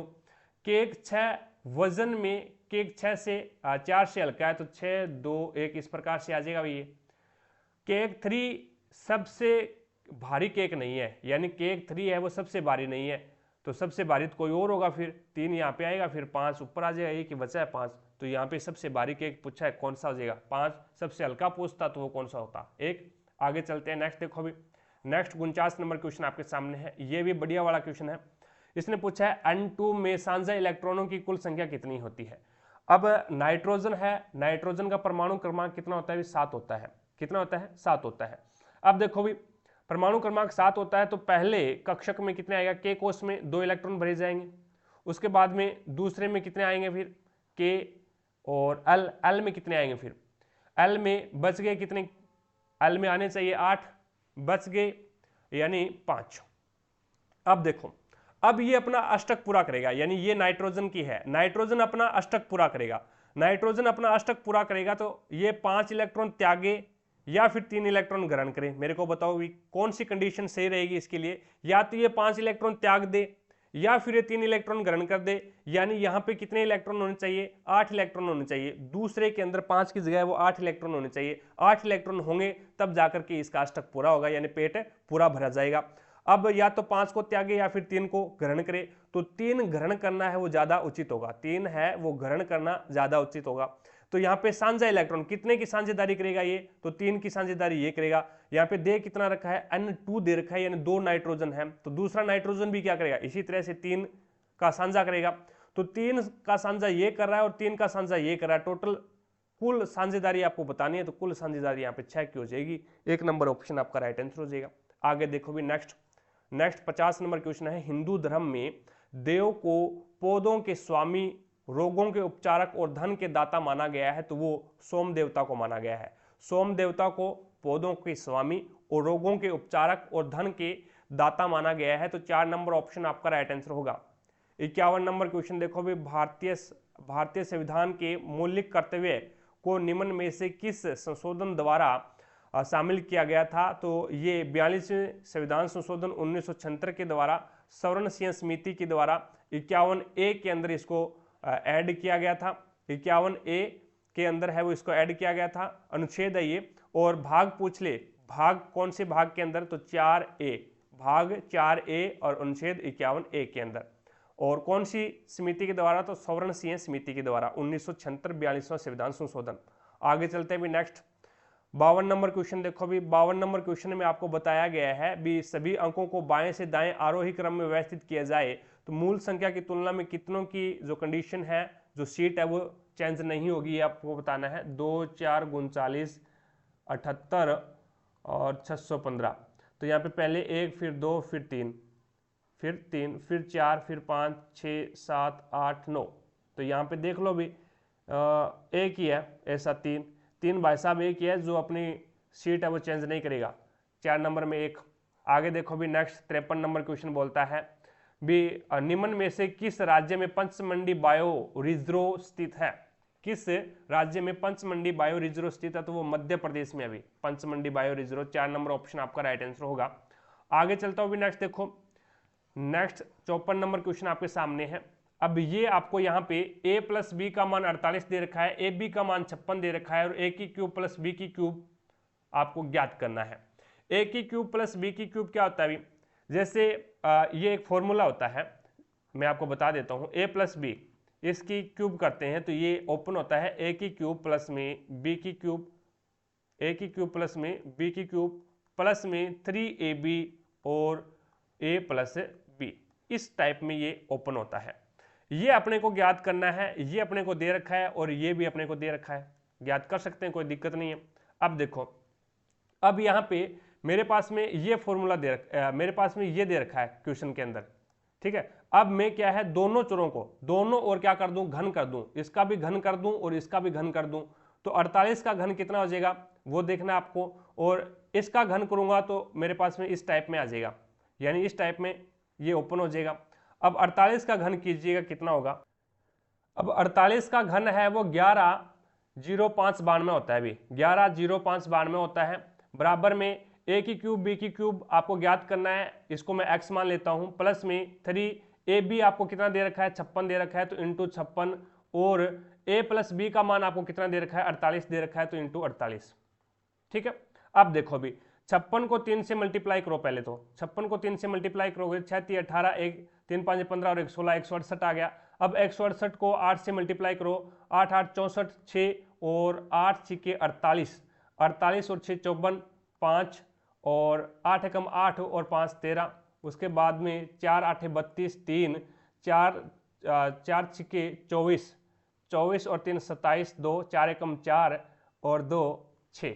अब देखो भी 4 6 10 और ये हो गया 8, सही किया गया हमने। दोबारा से देख लो भी 8 8 64, 6 और उसके बाद में 8 6 48, 48 और 6 हो गया 54, 5।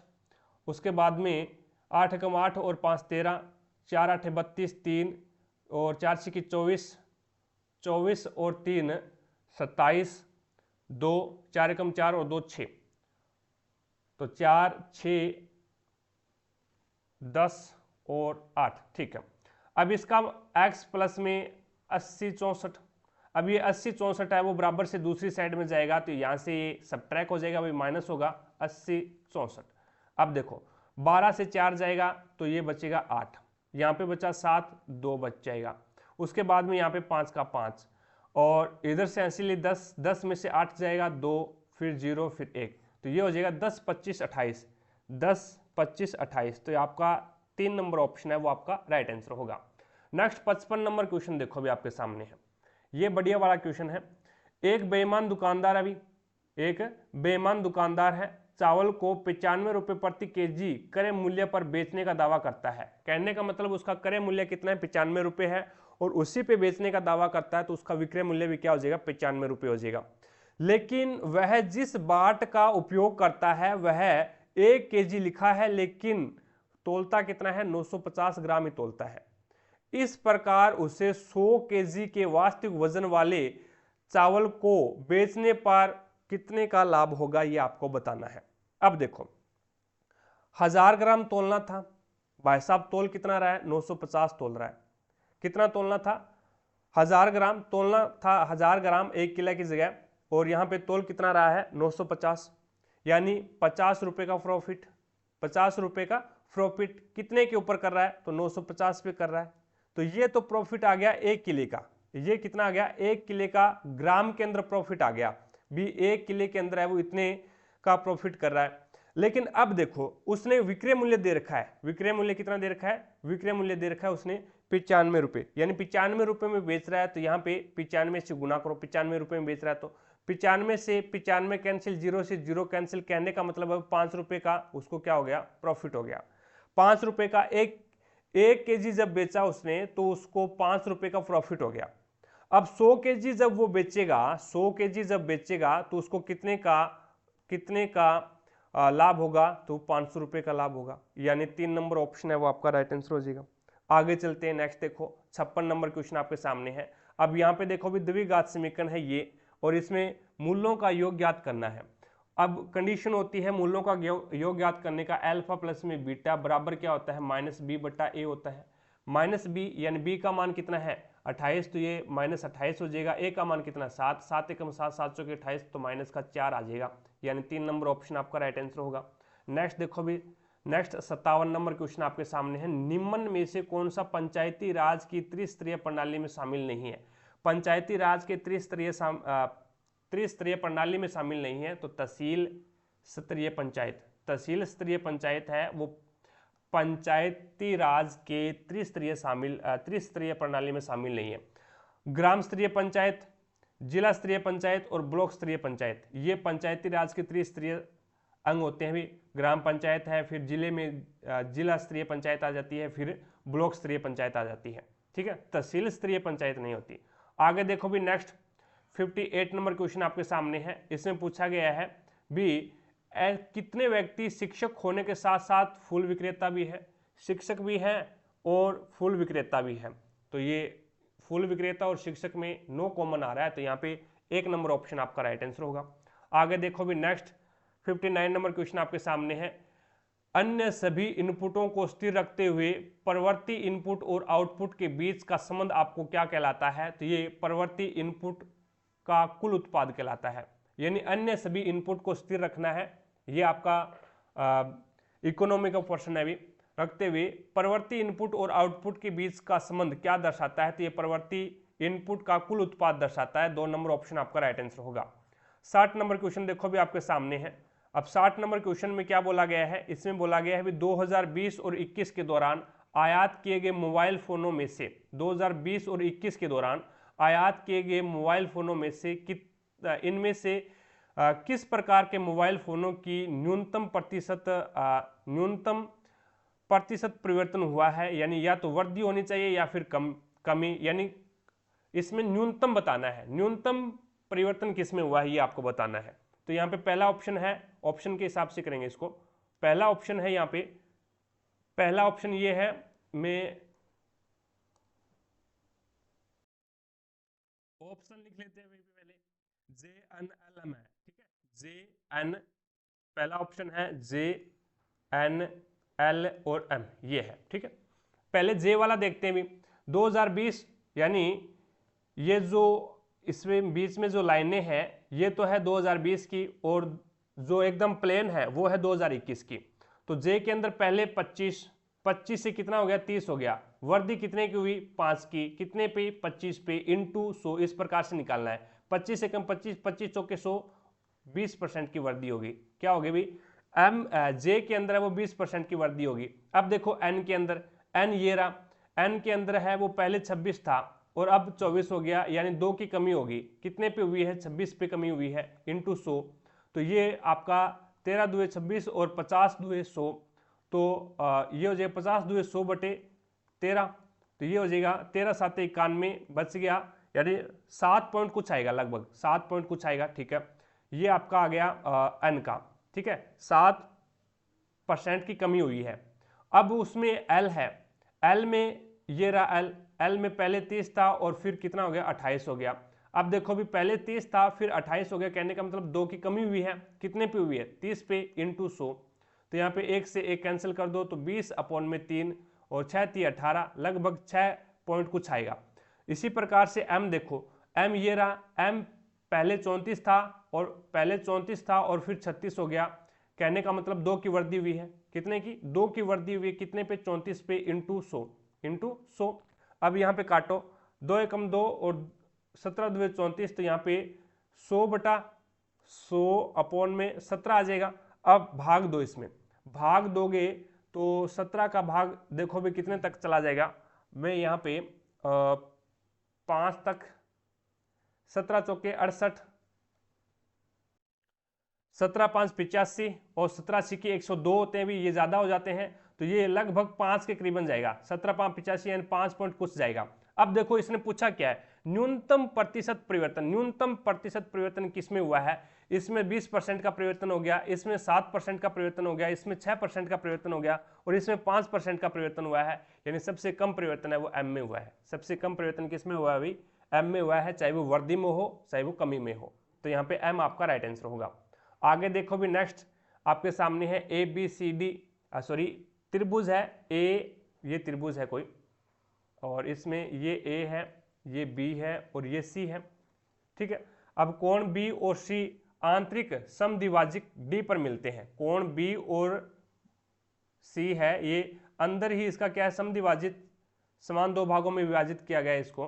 तो ये और कहाँ पे मिलते हैं? ये यहाँ पे डी पे मिलते हैं। अब देखो भी डी पे मिलते हैं, कोण ए आपको 75 डिग्री दे रखा है, तीनों कोणों का मान कितना होता है? 180 डिग्री होता है। तो बी और सी, कोण बी प्लस में कोण सी कितना बच जाएगा आपके पास में? 105 डिग्री बच जाएगा। बी 75 को 80 में से घटा दिया, 180 में से घटा दिया तो 105 बचेगा। अब आपको ज्ञात क्या करना है? अब आपको ज्ञात करना है बी और डी का, कोण डी ज्ञात करना है, ये कोण ज्ञात करना है। अब इसने क्या बोला है? समद्विभाजक डी पर मिलते हैं, यानी बी कोण है वो समान 2 भागों में विभाजित है और सी कोण है वो भी क्या है? समान 2 भागों में विभाजित है। अगर मैं इसका 2 भाग, यानी इसका 2 से डिवाइड कर दूं, 2 से डिवाइड कर दूं तो ये अंदर वाला कोण, यानी ये कोण और ये कोण मेरे पास में आ जाएगा। इससे 2 से डिवाइड करूंगा तो 5 एकम 5, 2 5 10 और 2 2 4 और 2 5 10, यानी 51.5। कोण अंदर वाला, कोण बी प्लस में कोण सी अंदर वाला बोल रहा हूं मैं, कितना आ गया मेरे पास में? 51.5 आ गया भाई, 51.5 आ गया, क्योंकि कोण बी है वो भी समान भागों में विभाजित है और कोण सी है वो भी 2 समान भागों में विभाजित है। तो मैं इसको क्या है, मैं इसको 105 को 2 से डिवाइड कर दिया तो मेरे पास में ये अंदर वाला कोण, ये कोण और ये इस कोण का मान मेरे पास में 51.5 आ गया। अब आपको पता है भी त्रिभुज के तीनों कोणों का मान 180 डिग्री होता है, तो 180 में से 51.5 आप निकाल दो तो यहाँ पे बचेगा 5, यहाँ पे बचेगा 8 और यहाँ पे 7 था, 2 और 1, तो लगभग यहाँ पे आपके पास में ये आ जाएगा 51.5 ही बच रहा है क्या? 2 2 4 होते हैं भाई, 2 2 4 होते हैं। ठीक है, 2 2 4, तो ये आ जाएगा 52.5। 52.5 होगा तो ये 127.5 हो जाएगा, 127.5। तो डी कोण कितने का आ जाएगा? 127.5 का आ जाएगा। 4 नंबर ऑप्शन आपका राइट आंसर होगा। 62 नंबर क्वेश्चन देखो अभी आपके सामने है। अब 62 नंबर क्वेश्चन में इसने क्या बोला है, यदि उस वर्ष के दौरान पूरे अस्पताल में चिकित्सकों की कुल संख्या 120 थी, तो चिकित्सकों की ये पूरा सर्कल है वो कितने का है? आप जोड़ोगे 42 है, 57 है, 58 है, 55 है, 64 है, 39 है, 45 है, इन सभी को जोड़ोगे तो 360 होगा भी। 360 बराबर 120 दे रखा है, 360 बराबर 120 दे रखा है। एक का मान कितना है? 120 अपॉन में 360। ज्ञात क्या करना है? तो अस्पताल में पैथोलॉजिस्ट की संख्या कितनी है? पैथोलॉजिस्ट कितने हैं? 45% अभी ये रहे, तो इंटू कर दो 45% से, तो 0 से 0 कैंसिल, 12 एकम 12, 12 थी 36, 3 एकम 3, 15 थी 45, तो यहाँ पे 15 थी, यानी पैथोलॉजिस्ट की संख्या कितनी है? 15% आ जाएगी। 3 नंबर ऑप्शन आपका राइट आंसर होगा। आगे देखो भी, आपको यहाँ पे ये समीकरण दे रखी है, द्विघात समीकरण दे रखी है और इसमें ऋणात्मक मूल आपको ज्ञात करना है कौन सा होगा। तो इसके टुकड़े करो भी 15 × 45 होने चाहिए, तो 15 × 45 होने चाहिए, तो 3x² प्लस में 12x माइनस में 15, तो ये हो जाएगा 3x²। इसके टुकड़े हो जाएंगे प्लस के 15x और माइनस के 3x और माइनस के 15, ये हो जाएंगे। इन दो से कॉमन और इन दो से कॉमन, यहाँ से कॉमन 3x आ गया, यहाँ पे बच गया x माइनस में 5, x प्लस में 5, एक अपने पास में यहाँ पे 3 -3 कॉमन आ गया, यहाँ पे बच गया x माइनस में माइनस माइनस प्लस हो गया और 5 × 15 5, तो एक तो अपने पास में आ गया 3x माइनस में 3 और एक आ गया अपने पास में x प्लस में 5। अब यहाँ पे बराबर 0 रखो, तो बराबर 0 रखोगे तो ये आ जाएगा x बराबर में 3/3, यानी ये तो आ गया 1, ये इसका मान कितना आ गया 1 आ गया, और ये अगर बराबर 0 रखेंगे तो x बराबर में -5 आ जाएगा। तो आपको क्या है ऋणात्मक मूल ज्ञात करना है, तो ऋणात्मक मूल -5 आ जाएगा, x बराबर -5। अगला देखो भाई 64 नंबर क्वेश्चन आपके सामने है। ये यहाँ पे आपको बताना है द्विविस्थापन अभिक्रिया कौन सी है जहाँ पे 2 का विस्थापन हो गया हो। ये क्या है विस्थापन अभिक्रिया है, यहाँ पे देख लो भी सिंगल सिंगल है, कॉपर सिंगल है, कॉपर सिंगल है, तीनों में कॉपर सिंगल है, कॉपर सिंगल है, तो इसका मतलब ये विस्थापन अभिक्रिया है, द्विविस्थापन अभिक्रिया नहीं है। यहाँ पे देख लो भी कोई भी सिंगल नहीं है, तो ये क्या है द्विविस्थापन अभिक्रिया। यहाँ पे Na2SO4 सोडियम सल्फेट है, सोडियम सल्फेट और बेरियम क्लोराइड है, तो यहाँ पे बेरियम भाई साहब को विस्थापित किया, तो ये BSO4 यानी बेरियम भाई साहब ने विस्थापित किया सोडियम को, तो यहाँ पे सोडियम NaCl बन गया और ये BSO4 बन गया। तो यहाँ पे इस प्रकार से ये द्विविस्थापन अभिक्रिया है। यहाँ पे इस प्रकार से भी कर सकते हैं, कॉपर यहाँ पे सिंगल है, यहाँ पे भी सिंगल है और यहाँ पे भी सिंगल है, तो ये क्या हो जाएगा विस्थापन अभिक्रिया और ये द्विविस्थापन अभिक्रिया। आगे चलते हैं नेक्स्ट 65 नंबर क्वेश्चन देखो अभी। यदि किसी चक्रीय चतुर्भुज के सम्मुख कोणों का अनुपात 3:7 है तो दोनों में से बड़े कोण की माप आपको बताना है। चक्रीय चतुर्भुज होता है उसके आमने सामने के कोणों का योग 180 डिग्री होता है। कितना होता है भी आमने सामने के कोणों का योग है वो 180 डिग्री होता है, और सम्मुख आमने सामने कोणों का आपको दे रखा है अनुपात दे रखा है 3:7 है। तो मैं मान लेता हूं भी एक कोण का मान 3 है और एक कोण का मान 7 है, तो हमारे अनुसार तो उसका योग है वो 10 हुआ, लेकिन होता कितना है 180, तो 0 से 0 कैंसिल, एक का मान 18 आ गया, एक का मान 18 आ गया, तो बड़े कोण का मान ज्ञात करना है, तो 7 से गुणा करो, 18 7 126, तो यहाँ पे 126 डिग्री 4 नंबर ऑप्शन आपका राइट आंसर होगा। 66 नंबर क्वेश्चन देखो अभी। एक उत्तल दर्पण 10 सेंटीमीटर त्रिज्या वाले किसी गोले के पृष्ठ के एक भाग से बनाया गया है। इसका मुख्य फोकस इसके ध्रुव से कितना दूर होगा।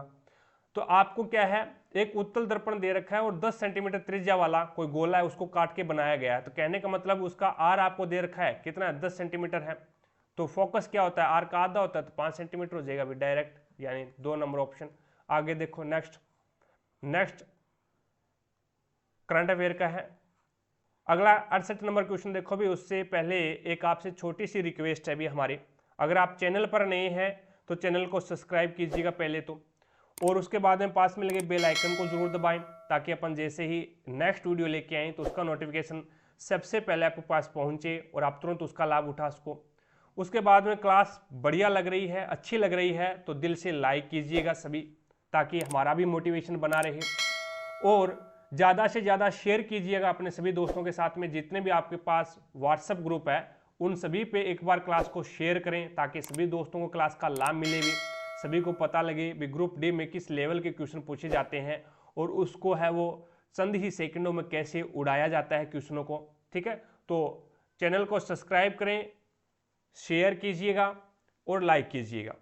चलिए 68 नंबर क्वेश्चन देखो भी। A B C D E और G, E F और G 7 डिब्बे हैं जिन्हें एक के ऊपर एक रखा गया है, किंतु इस क्रम में होना अनिवार्य नहीं है। G को नीचे से चौथा स्थान प्राप्त हुआ है, 1 2 3 4, यहाँ पे G आ गया, और तथा E के ठीक नीचे और B के ठीक ऊपर है। E के तो ठीक नीचे है और B के ठीक ऊपर है। C और F के बीच 3 डब्बे हैं। C और F के बीच में कितने डब्बे हैं अभी? C और F के बीच में 3 डब्बे हैं। D को सबसे नीचे रखा गया है। D भाई साहब यहाँ पे आएंगे तो यहाँ पे सी आ जाएगा अभी, सी और एफ यहाँ पे आ जाएगा, 3 डिब्बे आ गए, 1 2 3, 3 डिब्बे आ गए।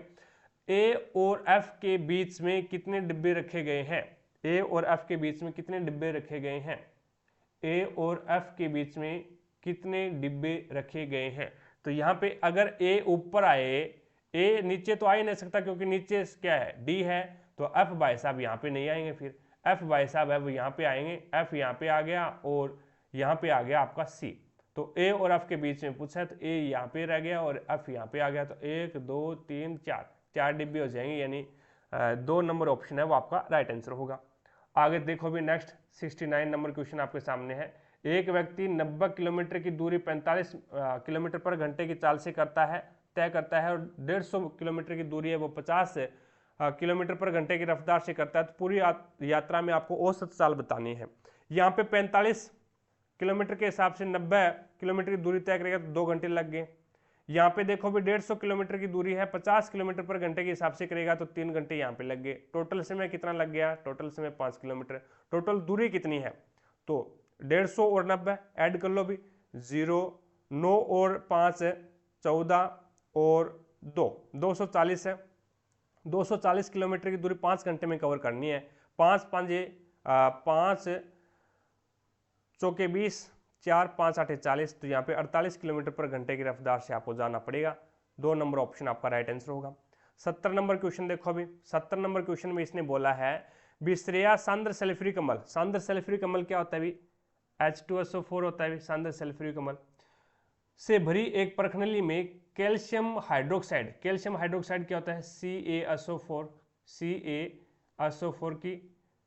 CaSO4 सांद्र सल्फ्यूरिक अम्ल होता है CaSO4 की ट्वाइस, CaSO4 की ट्वाइस होता है भी।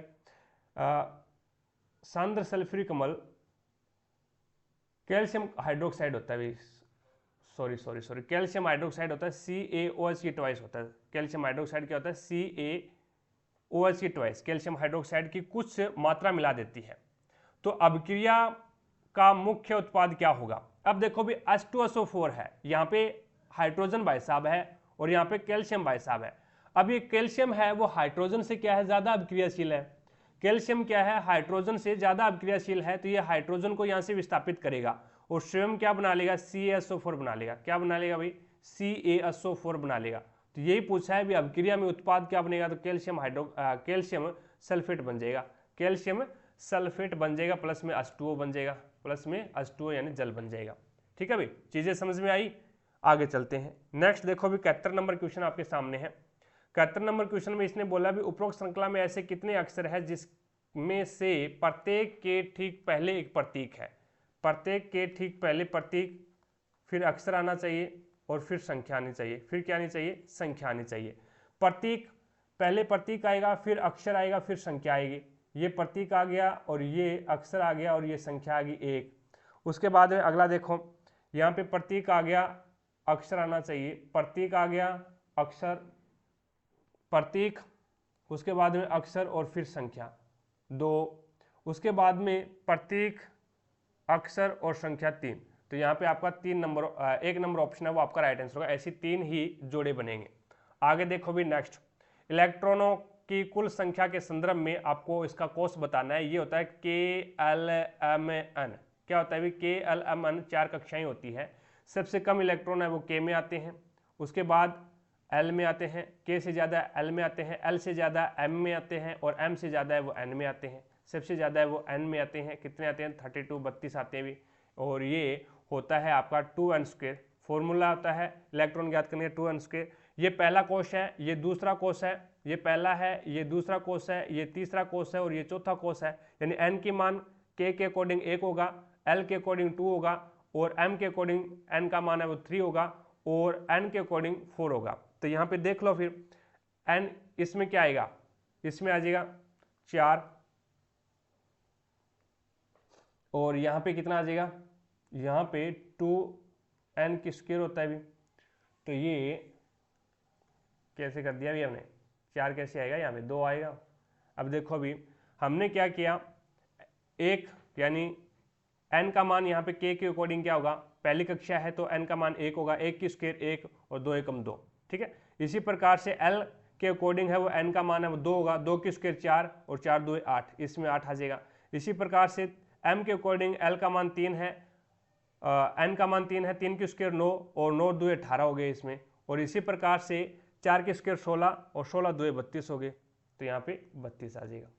आगे देखो भी नेक्स्ट 73 नंबर क्वेश्चन आपके सामने है। 73 नंबर क्वेश्चन में बोला है यदि 108 और 36 का महत्तम समावर्त्य HCF दे रखा है x और 72 के महत्तम समावर्त्य के बराबर है तो x का न्यूनतम संभावित मान आपको ज्ञात करना है। अब देखो भी 108, पहले तो इसका देखो भी 108 और 36 का HCF कितना आ रहा है, HCF कितना आ रहा है, तो आप बोलोगे सर 36 आ रहा है, यानी 36 का 36 के अंदर भी भाग चला जा रहा है और 36 का 108 के अंदर भी भाग चला जा रहा है, तो यहाँ पे इसका HCF कितना हो गया, 36 हो गया। अब x और 72 का भी HCF कितना आएगा, 36 ही आएगा। तो ऐसी छोटी से छोटी संख्या देखो जिसका HCF क्या होना चाहिए, 72 होना चाहिए, जिसका HCF है वो 72 होना चाहिए। अगर x की जगह है मैं 12 रख दूं, x की जगह 12 रख दूंगा तो इसका HCF कितना हो जाएगा भी, इसका HCF तो 12 हो जाएगा भी 36 का 12 के अंदर तो भाग नहीं जाता, 36 का 12 के अंदर भाग नहीं जाता, तो ये तो नहीं होगा। फिर 24 का रखो, 24 का रखोगे तो इसका जो HCF है वो 24 हो जाएगा, भी 36 नहीं होगा, होना कितना चाहिए, 36 होना चाहिए। तो आपका यहाँ पे x की जगह क्या मान आएगा, 36 ही आएगा, x की जगह 36 मान आएगा। तो 36 और 72 का HCF देख लो कितना आ रहा है, 36 ही आ रहा है, तो यहाँ पे 36x का मान आ जाएगा। आगे देखो भी नेक्स्ट 74 नंबर क्वेश्चन आपके सामने है। पहले इस सिचुएशन को सोल्व करो भी, 5 2 10 और 11, ये 5 2 10 और 11 यानी 11/5 माइनस में 2 आ गया। अभी इसको सोल्व करोगे तो यहाँ पे कितना आ जाएगा, 5 एलसीएम 5 माइनस 5 2 10, यानी ये आपके पास में कितना बन के आ गया, ये आपके पास में 11 में से 10 जाएगा, 1/5 बन के आ गया। यानी ये पूरा का पूरा मान है, ये मान पूरा का पूरा ये आपका कितना बन के आ गया, 1/5 बन के आ गया। अब 1/5 है, अब पहले क्या होगा, ये ब्रैकेट ओपन होगा, ये ब्रैकेट ओपन होगा, तो ये इधर गुणा भाई साहब है, गुणा भाई साहब है, तो इससे गुणा करोगे तो 5 से 5 कैंसिल हो जाएगा भाई, 5 से 5 कैंसिल हो जाएगा। अब ये बड़े वाला है, ये ओपन होगा, अब ये ओपन होगा तो यहाँ पे भाग का निशान है, तो 1 का भाग दोगे तो कोई चेंज ही नहीं होगा भाई। अब 1 + में 4, ये क्वेश्चन इस प्रकार से बन गया 2/5, और इधर क्या है, माइनस है, तो इसको 3 से 3 कैंसिल कर दो भाई, यहाँ पे क्या है, गुणा में है ये बीच में, 3 से 3 कैंसिल कर दो तो 2/5 आ जाएगा, 2/5 आ जाएगा। इसका एलसीएम लोगे तो 20 आ गया, 4 5 20, 5 आ गया, प्लस में 5 चौके 20, 4 2 8, और माइनस में 5 चौके 20 और माइनस का 8, 8 से 8 कैंसिल हो गया, 5 से कम 5, 5 चौके 20, तो 1/4 आ जाएगा, 1/4 आ जाएगा। तो यहाँ पे 3 नंबर ऑप्शन है वो आपका राइट आंसर होगा। आगे देखो भी नेक्स्ट 75 नंबर क्वेश्चन आपके सामने है।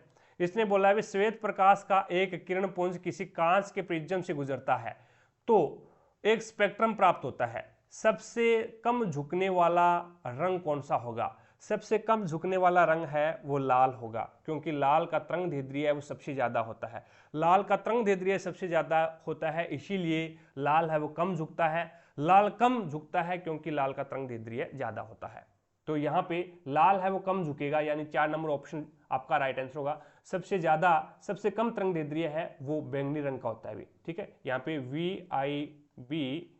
VIBGYOR ये इस प्रकार से होता है भी, ठीक है। तो यहाँ से इस साइड में जाएंगे तो तरंग दैर्ध्य बढ़ेगा, तो सबसे ज्यादा तरंग दैर्ध्य R भाई साहब का यानी रेड का होगा, और सबसे कम है वो वॉयलेट यानी बैंगनी का होगा, ठीक है। आगे चलते हुए नेक्स्ट देखो सबसे ज्यादा कौन मुड़ेगा, तो सबसे ज्यादा है वो बैंगनी मुड़ेगा। आगे देखो भी नेक्स्ट 76 नंबर क्वेश्चन आपके सामने है। यदि कोई महिला परिवार बढ़ाने की योजना बना रही है तो निम्नलिखित में से कौन सा उसके लिए सहायक नहीं होगा, तो वो होगा धूम्रपान और शराब का सेवन, ये उसके लिए क्या है, सही नहीं है। बाकी स्वस्थ शारीरिक वजन बनाए रखना और या रखने का प्रयास करना, उचित प्रोटीन युक्त खाद्य पदार्थ का सेवन करना, और घर में तनाव मुक्त वातावरण रखना, ये तो तीनों सही है, लेकिन धूम्रपान और शराब का सेवन है ये सहायक नहीं है। आगे देखो भी 77 नंबर क्वेश्चन आपके सामने है। DEGHST और Y में से प्रत्येक की परीक्षा सोमवार से शुरू होती है, सप्ताह के रविवार को समाप्त होती है। जी की परीक्षा एच की परीक्षा से पहले किसी दिन है, जी की परीक्षा है वो एच से पहले किसी भी दिन हो सकती है, ठीक है। ई की परीक्षा है वो गुरुवार को है, ई की परीक्षा कब है, ई की परीक्षा गुरुवार को है भी, गुरुवार को है। एस और ई की परीक्षाओं के बीच में, एस और ई की परीक्षाओं के बीच में केवल 2 व्यक्तियों की परीक्षा है, एस और ई के बीच में, एस ऊपर भी आ सकता है और नीचे भी आ सकता है, एस और ई के बीच में केवल 2 व्यक्तियों की परीक्षा है। तो यहाँ पे एक बार इसको होल्ड पे रखें। उसके बाद में इसने क्या बोला है, भी डी है वो, डी की परीक्षा एस की परीक्षा के ठीक बाद वाले दिन है, डी की परीक्षा है वो एस के ठीक बाद वाले दिन है। अगर इसने क्या बोला है, पहला देखो भी एस और ई की परीक्षाओं के बीच में केवल 2 छात्रों की परीक्षाएं हैं। अगर एस और ई के बीच में, एस को मैं इस प्रकार से रख देता हूं, ध्यान से देखना, एस को नीचे रख देता हूं तो ये गुरुवार ये गुरुवार है, तो ये यहाँ पे बुध शुक्रवार और ये शनिवार और ये रविवार हो जाएगा। अब इसने क्या बोला है भी डी की परीक्षा एस की परीक्षा के ठीक बाद में है, ठीक बाद में तो कोई वार ही नहीं बचा, यानी रविवार को तो समाप्त हो जाएगा, और एस रविवार पे आ रहा है तो इसका मतलब एस है वो नीचे नहीं आएगा, एस कहाँ पे आएगा, एस ऊपर आएगा भाई। तो यहाँ पे ये इस प्रकार से बनेगा, देखो ये डायग्राम ई यहाँ पे है, बीच में 1 2 और एस भाई साहब यहाँ पे आ जाएगा। ये गुरुवार को है, ये गुरुवार को है तो ये बुधवार को होगा, ये बुधवार को है तो ये मंगलवार को होगा, ये मंगलवार को है तो ये सोमवार को होगा, ठीक है, सोमवार को होगा। और ये बोल क्या रहा है, डी है वो एस परीक्षा के ठीक नीचे है, तो डी भाई साहब मंगलवार को आ जाएंगे। अब इसने आगे क्या बोला है, टी की परीक्षा वाई की परीक्षा के ठीक पहले वाले दिन है, टी की परीक्षा है ना वो वाई की परीक्षा के ठीक पहले वाले दिन है, ठीक है, पहले वाले दिन है, तो ये टी की परीक्षा है और ये वाई की परीक्षा हो जाएगी, वाई की परीक्षा के ठीक पहले वाले दिन है। अब यहाँ पे देखो भी यहाँ तो टी और वाई आ नहीं सकते, यहाँ पे क्या है टी और वाई आ नहीं सकते, तो यहाँ पे जस्ट पहले है तो टी को मैं यहाँ पे रख दूं और वाई को यहाँ पे रख दूं, या फिर एक बीच में और भी आ सकता है।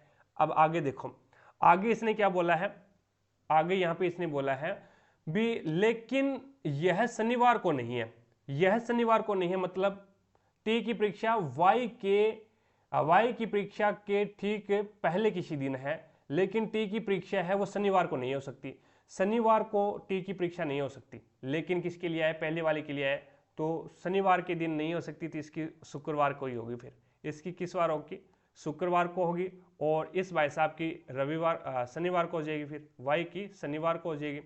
और यहाँ पे ये भाई साहब बच गए, ये भाई साहब बच गए, इसने बोला है जी की परीक्षा है वो एच की परीक्षा से पहले किसी दिन है, तो जी भाई साहब तो यहाँ पे आएगा, और एच भाई साहब है, एच भाई साहब है वो नीचे नीचे आ जाएगा रविवार को। इसने पूछा क्या है, तो शुक्रवार को परीक्षा किसकी होगी, तो शुक्रवार को टी भाई साहब की होगी, तो यहाँ पे 4 नंबर ऑप्शन आपका राइट आंसर होगा। आगे देखो भी 78 नंबर क्वेश्चन आपके सामने है, इसने बोला है 30 रुपए में 14 की दर से खरीदे हैं और 20 रुपए में 7 की दर से बेचती है। 30 रुपए में 14 की दर से तो खरीदे थे और 20 रुपए में 7 की दर से बेचती है। क्रॉस मल्टीप्लाई कर दो और ऊपर लिख दो, 7 21 210 और 14 2 28 280। अब ये क्वेश्चन बन गया 210 में खरीदा था और 280 में बेच दिया, 70 का प्रॉफिट हुआ कितने पे, 210 पे इंटू 100, तो यहाँ पे 1 से 1 कैंसिल, और 7 21 तो यहाँ पे आ गया 100/3, 100/3 का मतलब होता है 33 सही 1/3, यानी 2 नंबर ऑप्शन आपका राइट आंसर होगा। अगला देखो भी नेक्स्ट 79 नंबर क्वेश्चन आपके सामने है, बढ़िया तरीके से समझना भी इस क्वेश्चन को। निम्न में से किस स्थिति में कुंडली में प्रेरित विभवांतर सबसे ज्यादा होगा, प्रेरित विभवांतर है वो सबसे ज्यादा होगा, ये इसने बोला है।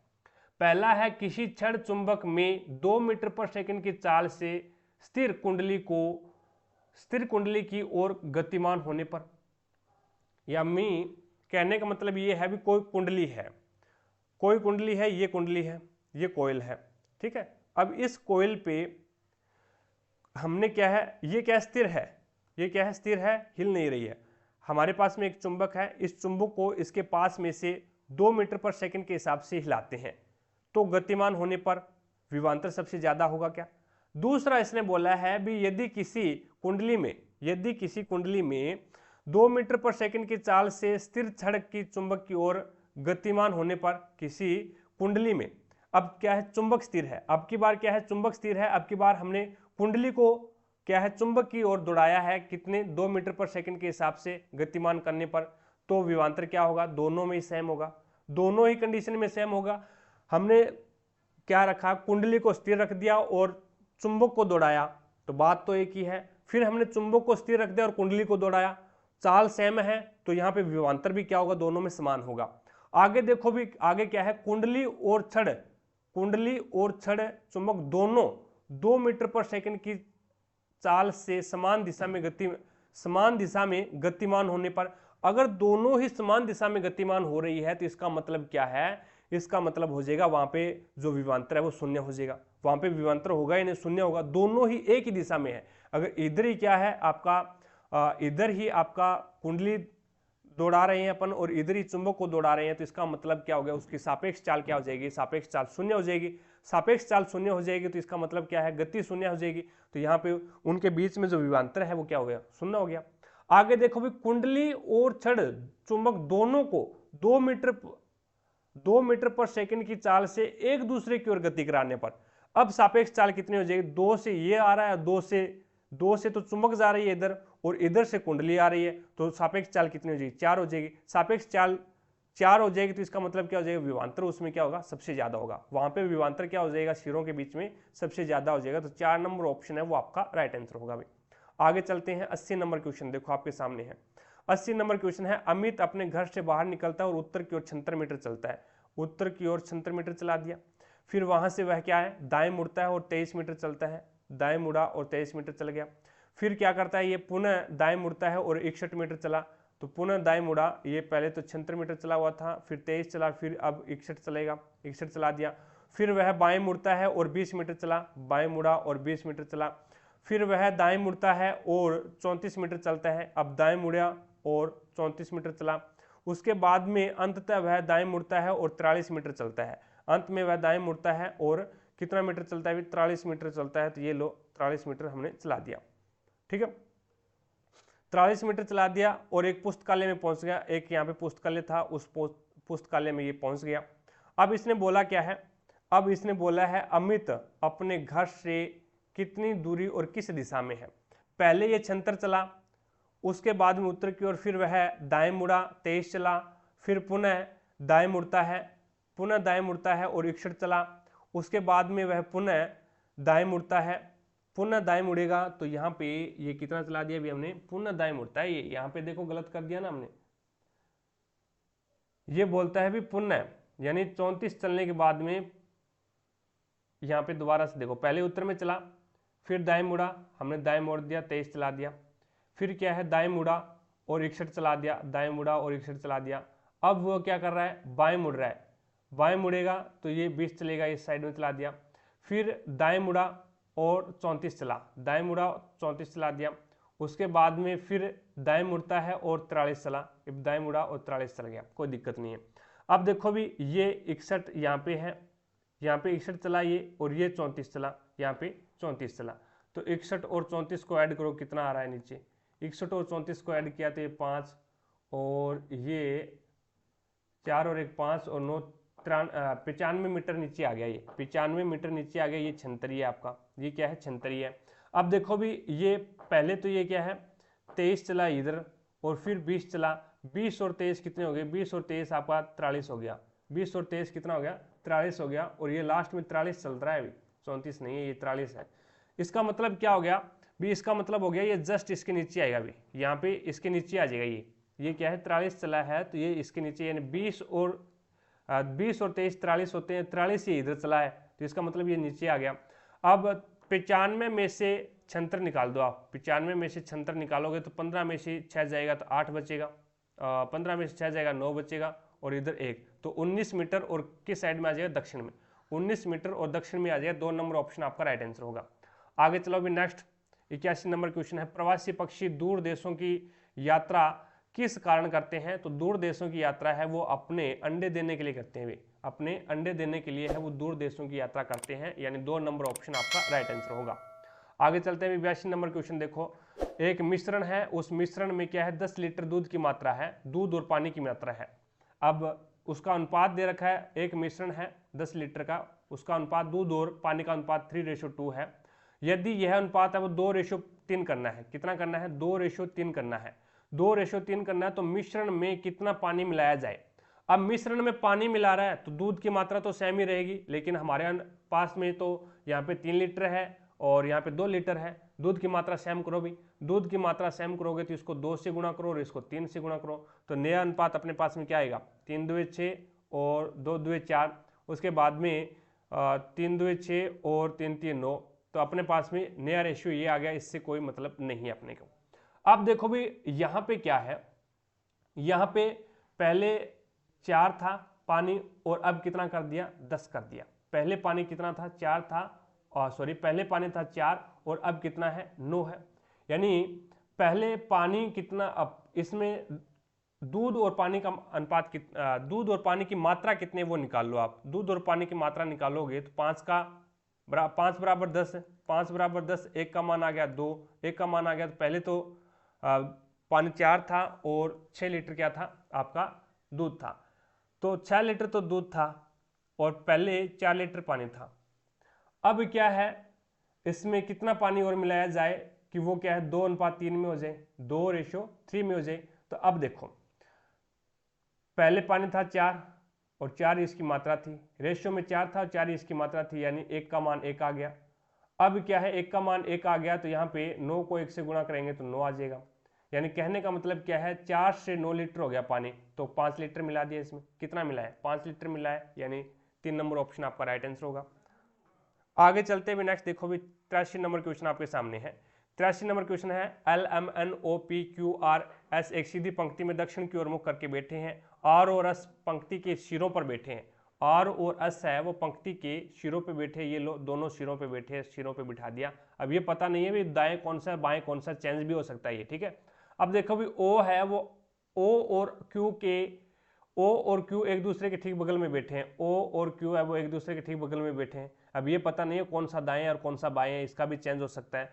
N और P के बीच में केवल N बैठा है, N और P के बीच में केवल N बैठा है, तो N को बिठा दिया। अब N और P की जगह है वो चेंज हो सकती है।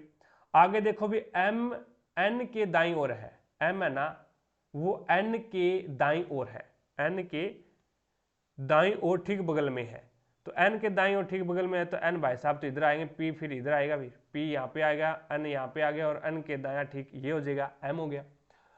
अब इसने क्या बोला है, O है वो P के, O है ना वो P के बाईं ओर ठीक बगल में है, O है वो P के बाईं ओर ठीक बगल में है, तो O यहाँ पे आ जाएगा। फिर O P के बाईं है तो Q फिर जस्ट बगल में यहाँ पे आ जाएगा, कोई दिक्कत ही नहीं है। आगे देखो भी S Q के बाईं ओर ठीक बगल में है, S है ना वो Q के बाईं ओर ठीक बगल में है, S Q के बाईं ओर, S है ना वो Q का बायां कौन सा हो जाएगा, फिर Q के बाएं, तो S भाई साहब यहाँ पे आ जाएगा भाई, S यहाँ पे आएगा तो फिर R यहाँ पे आ जाएगा। R के बाईं और ठीक बगल में कौन है, तो R के बाईं और ठीक बगल में M, यानी 3 नंबर ऑप्शन आपका राइट आंसर होगा। आगे देखो भी नेक्स्ट 84 नंबर क्वेश्चन। अब आपको इसको फ्रैक्शन में चेंज करना है। यहाँ पे 4 है, 3 6 3 6 3 6 का पुनरावृत्ति हो रही है, तो 3 6 के ऊपर मैंने बार लगा दिया। अब बार लगा दिया तो बार हटाओगे तो नीचे उतनी ही 9 लगेंगे। 2 संख्या के ऊपर बार है तो 436 जिसके ऊपर बार नहीं है उसको घटा दो, और जितने के ऊपर बार था उतने ही नीचे 9 लगा दो, और जिसके ऊपर बार नहीं था उसको 0 लगा दो, यही होता है। तो ये हो जाएगा 432 बटे 990। 2 से काटो, 2 से काटोगे तो ये बच जाएगा आपका, ये चला जाएगा 2 से, 2 दूए 4 और 2 दूए 4, 2 एकम 2, 2 छिक्की 12, 2 चौके 8, 2 नियम 18 और 2 पंजे 10। अब 3 से काट दो, 3 7 21 और 3 2 6, 3 एकम 3, 3 छिक्की 18, 3 5 15, फिर 3 से काट दो, 3 से काटोगे तो ये चला जाएगा 3 2 6, बच गया 1, 3 चौके 12 और फिर 3 से काटोगे तो 3 5 15, 3 5 15, तो 24 बटे आपका कितना आ जाएगा 24 बटे 25, यानी 4 नंबर ऑप्शन है वो आपका राइट आंसर होगा अभी इसका। आगे चलते हैं नेक्स्ट देखो, नेक्स्ट आपके सामने 85 नंबर क्वेश्चन है। किसी 2.5 सेंटीमीटर लंबी वस्तु को 16 सेंटीमीटर फोकस दूरी वाले अवतल लेंस के मुख्य अक्ष पर 24 सेंटीमीटर की दूरी पर रखा गया है तो निर्मित प्रतिबिंब की ऊंचाई आपको ज्ञात करनी क्या होगा। अवतल लेंस है, अवतल लेंस है तो इसका मतलब क्या होगा, अपना जो अवतल लेंस है तो इसकी दो ही कंडीशन होती है भी, कौन सी होती है, दो ही कंडीशन होती है। अब दो ही कंडीशन होती है तो इसका मतलब क्या हो गया, इसका मतलब हो गया भी इसमें वस्तु छोटी यानी जो प्रतिबिंब बनेगा, प्रतिबिंब बनेगा वो क्या होगा, वस्तु से छोटा होगा। प्रतिबिंब बनेगा वो वस्तु से छोटा ही होगा, वस्तु से क्या होगा, छोटा होगा। अब यहाँ पे 2.5 सेंटीमीटर की कोई वस्तु है, 2.5 सेंटीमीटर की वस्तु है, लेंस का फॉर्मूला लगा दो, 1/f बराबर में क्या होता है, 1/v माइनस में 1/u होता है भी। अब आपको ज्ञात क्या करना है, आपको पहले तो v ज्ञात करना पड़ेगा। क्या ज्ञात करना पड़ेगा, पहले v ज्ञात करना पड़ेगा, उसके बाद में आप क्या है उसकी हाइट ज्ञात कर सकते हैं। अब 1/v ज्ञात करना पड़ेगा तो ये दूसरी साइड में जाएगा तो ये हो जाएगा 1/v बराबर में 1/f प्लस में 1/u आ जाएगा। ठीक है, अब यहाँ पे आपके पास में 1/v बराबर में 1/f यानी 16 फोकस दूरी है तो माइनस लेना पड़ेगा, -16, और ये क्या होगा, ये भी माइनस होगा भी, ये भी क्या होगा माइनस, और माइनस में u कितना है 24 है, 24 सेंटीमीटर दूर रखी हुई है तो ये आपका 48 आ गया। 16 3 48 माइनस का, और 24 2 48 प्लस का 24, सॉरी माइनस का 24, माइनस माइनस क्या हो गए प्लस के, सॉरी माइनस के 3 है और माइनस के 5 है तो ये आपका पास 1/v बराबर कितना हो गया 48 बटे, ये माइनस का आ गया 48/5 आ गया, 1/v का नहीं, ये v का मान आ गया आपके पास में, ये क्या आ गया v का मान आ गया 48/5 माइनस में। अब देखो, अब आपके पास में होता है h डैश अपॉन में h बराबर में होता है v/u, इस हिसाब से अपन क्या करते हैं हाइट ज्ञात करते हैं। अब यहाँ पे आपको क्या है h डैश का मान ज्ञात करना है तो h यहाँ पे क्या है गुणा में चला जाएगा। ठीक है, h डैश बराबर क्या हो जाएगा, ये हो जाएगा। अब देखो v का मान क्या है माइनस का 48 अपॉन में 5 नीचे आ जाएगा, इनटू h का मान कितना है 2.5 है, और u का मान कितना है 24 है, u का मान कितना है ये भी माइनस में लेना पड़ेगा 24 है। ठीक है, अब माइनस से माइनस कैंसिल हो गया, 24 से कम 24, 24 2 48, 5 से कम 5, 5 5 ये 25, 5 2 10 तो 1.0, 1.0 तो यहाँ पे 1.0 यानी 3 नंबर ऑप्शन है वो आपका राइट आंसर हो जाएगा भाई। आगे चलो अभी नेक्स्ट आपके सामने इस टाइप के क्वेश्चन हमने बहुत किए हैं भी पीछे वाले पेपरों में बहुत क्वेश्चन किए हैं इस टाइप के। आगे देखो भी नेक्स्ट 86 नंबर क्वेश्चन आपके सामने है। अब 86 नंबर क्वेश्चन में आपको बताना है परिवार के कितने सदस्य कलरक होने के साथ कुम्हार भी है, कलरक होने के साथ में कलरक ये है और कुम्हार भी है तो यहाँ पे 12 भी है और 9 भी है, दोनों ही है, सॉरी 12 और 6 है वो कॉमन आ रहा है। इसने ये नहीं बोला भी किसान वाले में नहीं आना चाहिए, किसान वाले में भी आ सकता है, इसने बोला नहीं है तो यहाँ पे कलरक और कुम्हार वाले में तो 12 और प्लस में 6 तो टोटल कितने हो गए 18 हो गए, यानी 1 नंबर ऑप्शन आपका राइट आंसर होगा। आगे चलते हुए नेक्स्ट देखिए 87 नंबर क्वेश्चन आपके सामने है। अब इसने बोला है भी एक बेलन के आधार की त्रिज्या 7 सेंटीमीटर है और ऊंचाई 8 सेंटीमीटर है तो बेलन का संपूर्ण पृष्ठीय क्षेत्रफल ज्ञात करना है। फॉर्मूला होता है 2πr, r प्लस में h होता है भी। अब 2 इंटू 22 का मान पाई का मान 22/7 मानना है, r का मान कितना है 7 है, इंटू 7 प्लस में यहाँ पे आ जाएगा 8। अब देखो 7 से 7 कैंसिल हो गया, 22 2 44 हो गया, और यहाँ पे 8 और 7 कितना हो गए 15 हो गए तो ये 15 चौके 60, 15 चौके 60 6, 15 चौके 60 और 6 66 तो यहाँ पे आपका राइट आंसर हो जाएगा 660 सेंटीमीटर स्क्वायर, यानी 4 नंबर ऑप्शन है वो आपका यहाँ पे राइट आंसर होगा। अगला क्वेश्चन देखो भी 88 नंबर क्वेश्चन आपके सामने है। अब 88 नंबर क्वेश्चन में आपको बताना है भी ऐसे कितने ट्री हैं जो प्लांट भी है लेकिन न तो जड़ी बूटी है और न ही झाड़ियां हैं। तो यहाँ पे ट्री वाला कौन सा है, ट्री वाला ये है, और प्लांट, ट्री और प्लांट में आना चाहिए, बाकी किसी में नहीं आना चाहिए। तो यहाँ पे 8 ही आ रहा है भी, ट्री और प्लांट में तो 8 ही कॉमन आ रहा है तो यहाँ पे आपका 8 यानी 1 नंबर ऑप्शन आपका राइट आंसर होगा। बाकी न तो झाड़ियाँ होना चाहिए और न ही जड़ी बूटी होना चाहिए, तो दोनों में कॉमन आना चाहिए। आगे 89 नंबर क्वेश्चन है वो आपका करंट अफेयर का क्वेश्चन है।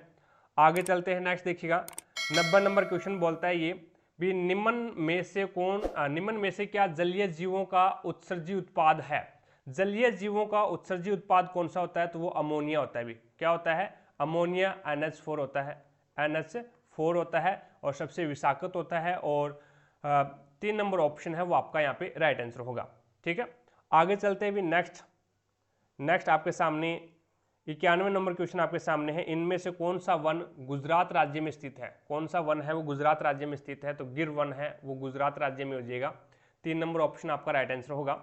आगे चलता हूँ 92 नंबर क्वेश्चन देखो अभी, मानव शरीर में पाई जाने वाली निम्नलिखित में से कौन सी ग्रंथि एक अंतःस्रावी ग्रंथि नहीं है? एक अंतःस्रावी ग्रंथि नहीं है। तो लार ग्रंथि एक अंतःस्रावी ग्रंथि नहीं है, यानी 4 नंबर ऑप्शन आपका राइट आंसर होगा। लार ग्रंथि है, स्तन ग्रंथि है जिसे हम दूध ग्रंथि बोलते हैं, ठीक है, पसीना ग्रंथि है, पसीना ग्रंथि, लार ग्रंथि हो गया और दूध ग्रंथि हो गया और आंत्र ग्रंथि हो गया। ये क्या है? ये अंतःस्रावी ग्रंथियां नहीं है, ये बहिस्रावी ग्रंथियां होती है। अब अंतःस्रावी ग्रंथियां और बहिस्रावी ग्रंथियां, अंतःस्रावी ग्रंथियां होती है ना, वो उनके लिए नलिका की आवश्यकता नहीं होती। उनके लिए अंतःस्रावी ग्रंथियों के द्वारा जो उत्पन्न किया जाता है रसायन जो उत्पन्न किया जाता है उसे हम हार्मोन बोलते हैं। उसे क्या बोलते हैं? हार्मोन बोलते हैं। और जो बहिस्रावी ग्रंथियां होती है वो जो रसायन उत्पन्न करती है उसे एंजाइम बोलते हैं, एंजाइम बोलते हैं। तो कहने का मतलब है जो अंतःस्रावी ग्रंथियां हार्मोन रिलीज करती है, वो अपना हार्मोन है वो रक्त के अंदर रिलीज कर देती है। इसके लिए नलिका की आवश्यकता नहीं होती। लेकिन जो बहिस्रावी ग्रंथियां होती है, बहिस्रावी ग्रंथियां जो अपना एंजाइम स्रावित करती है, तो उनके लिए क्या है? नलिका की आवश्यकता होती है। ठीक है, तो यही इसमें डिफरेंट होता है। बाकी अधिवक्र ग्रंथि है ये किडनी के ऊपर होती है। भी पीयूष ग्रंथि है ये अग्र मस्तिष्क में होती है, पीनियल ग्रंथि भी अग्र मस्तिष्क में होती है और थायराइड ग्रंथि है ये अपने गले के अंदर होती है। ठीक है, और थायराइड ग्रंथि के अंदर ही पैराथायराइड ग्रंथि होती है भी। ठीक है, थाइमस ग्रंथि होती है वो हृदय के पास होती है। तो एक यहाँ पे ट्रिक होती है अभी, थारी पीपी पे एक थारी पीपी पे थारे पीपी पे थारे बिरजू अंकल का अधिकार, बिरजू अंकल का अधिकार ये इसकी ट्रिक होती है। किसकी? अंतःस्रावी ग्रंथियों की। थारी से बन जाएगा थायराइड ग्रंथि, पी से बन जाएगा पीनियल ग्रंथि और पी से बन जाएगा पिट्यूटरी ग्रंथि। पैराथायराइड थारे पिंपी पे थारे, तो पैराथायराइड ग्रंथि बन जाएगी इसका। और पे से बन जाएगा पैराथायराइड ग्रंथि और थारे से बन जाएगा थाइमस ग्रंथि। और थारी पीपी पे थारे बिरजू का बन जाएगा वर्षण, बिरजू का क्या बन जाएगा? वर्षण है। और अंकल से बन जाएगा अंडाशय, ठीक है, अंडाशय ग्रंथि। और अधिकार से बन जाएगा अधिवक्र ग्रंथि। ये सारी की सारी क्या है? अंतःस्रावी ग्रंथियों का एग्जाम्पल हो जाएंगे। तो थारी पीपी पे थारे बिरजू अंकल का अधिकार है। तो वर्षण और अंडाशय है ये उदर गुहा के नीचे होते हैं। और अधिवक्र ग्रंथि होती है ये किडनी के ऊपर होती है भी। और थायराइड ग्रंथि है ये गले में होती है। और पीनियल ग्रंथि है और पिट्यूटरी ग्रंथि है ये अग्र मस्तिष्क में होती है। और पैराथायराइड ग्रंथि है ये थायराइड ग्रंथि के अंदर ही होती है। और थाइमस ग्रंथि है ये हृदय के पास में होती है। आगे देखो भी नेक्स्ट अगला क्वेश्चन है 93 नंबर क्वेश्चन।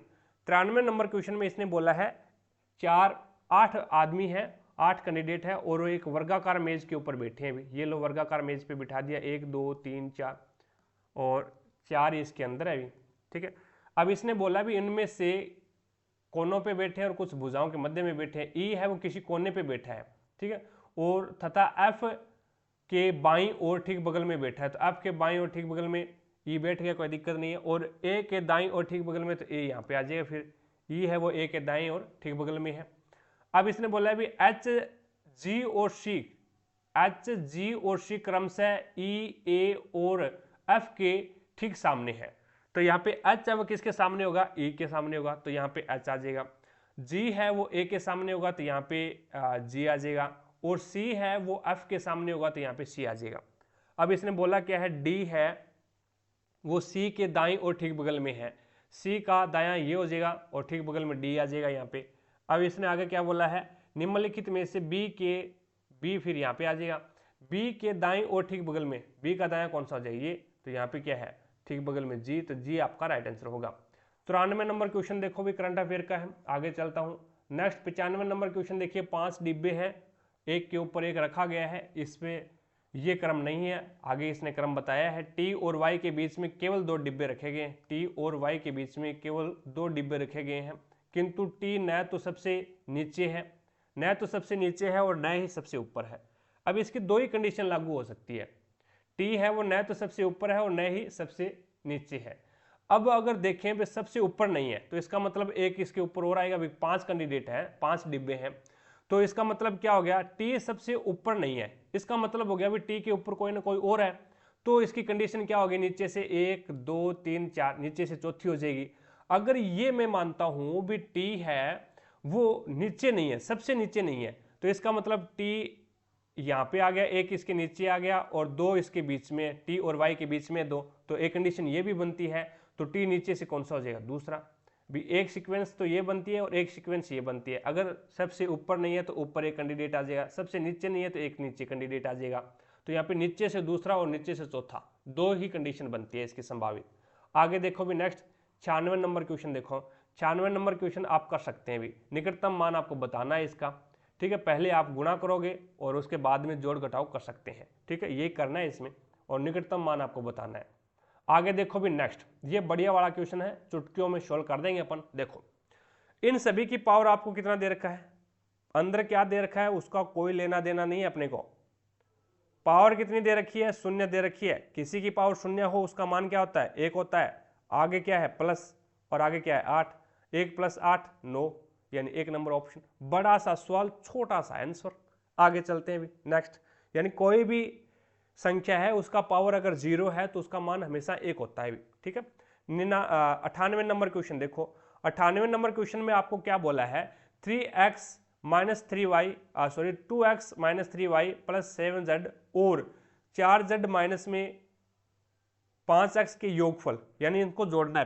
पहले तो इसको जोड़ो, 2x माइनस में 3y प्लस में 7z, इसमें जोड़ना है आपको 4z को जोड़ना है, और माइनस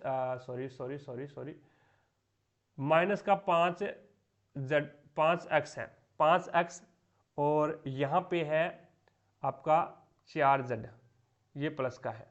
अब इसको जोड़ना है, जोड़ोगे तो निशान चेंज नहीं होगा, तो यहाँ पे माइनस का 3x आ गया, माइनस का 3x माइनस का 3y, और यहाँ पे ये आ जाएगा प्लस का 11z, ठीक है।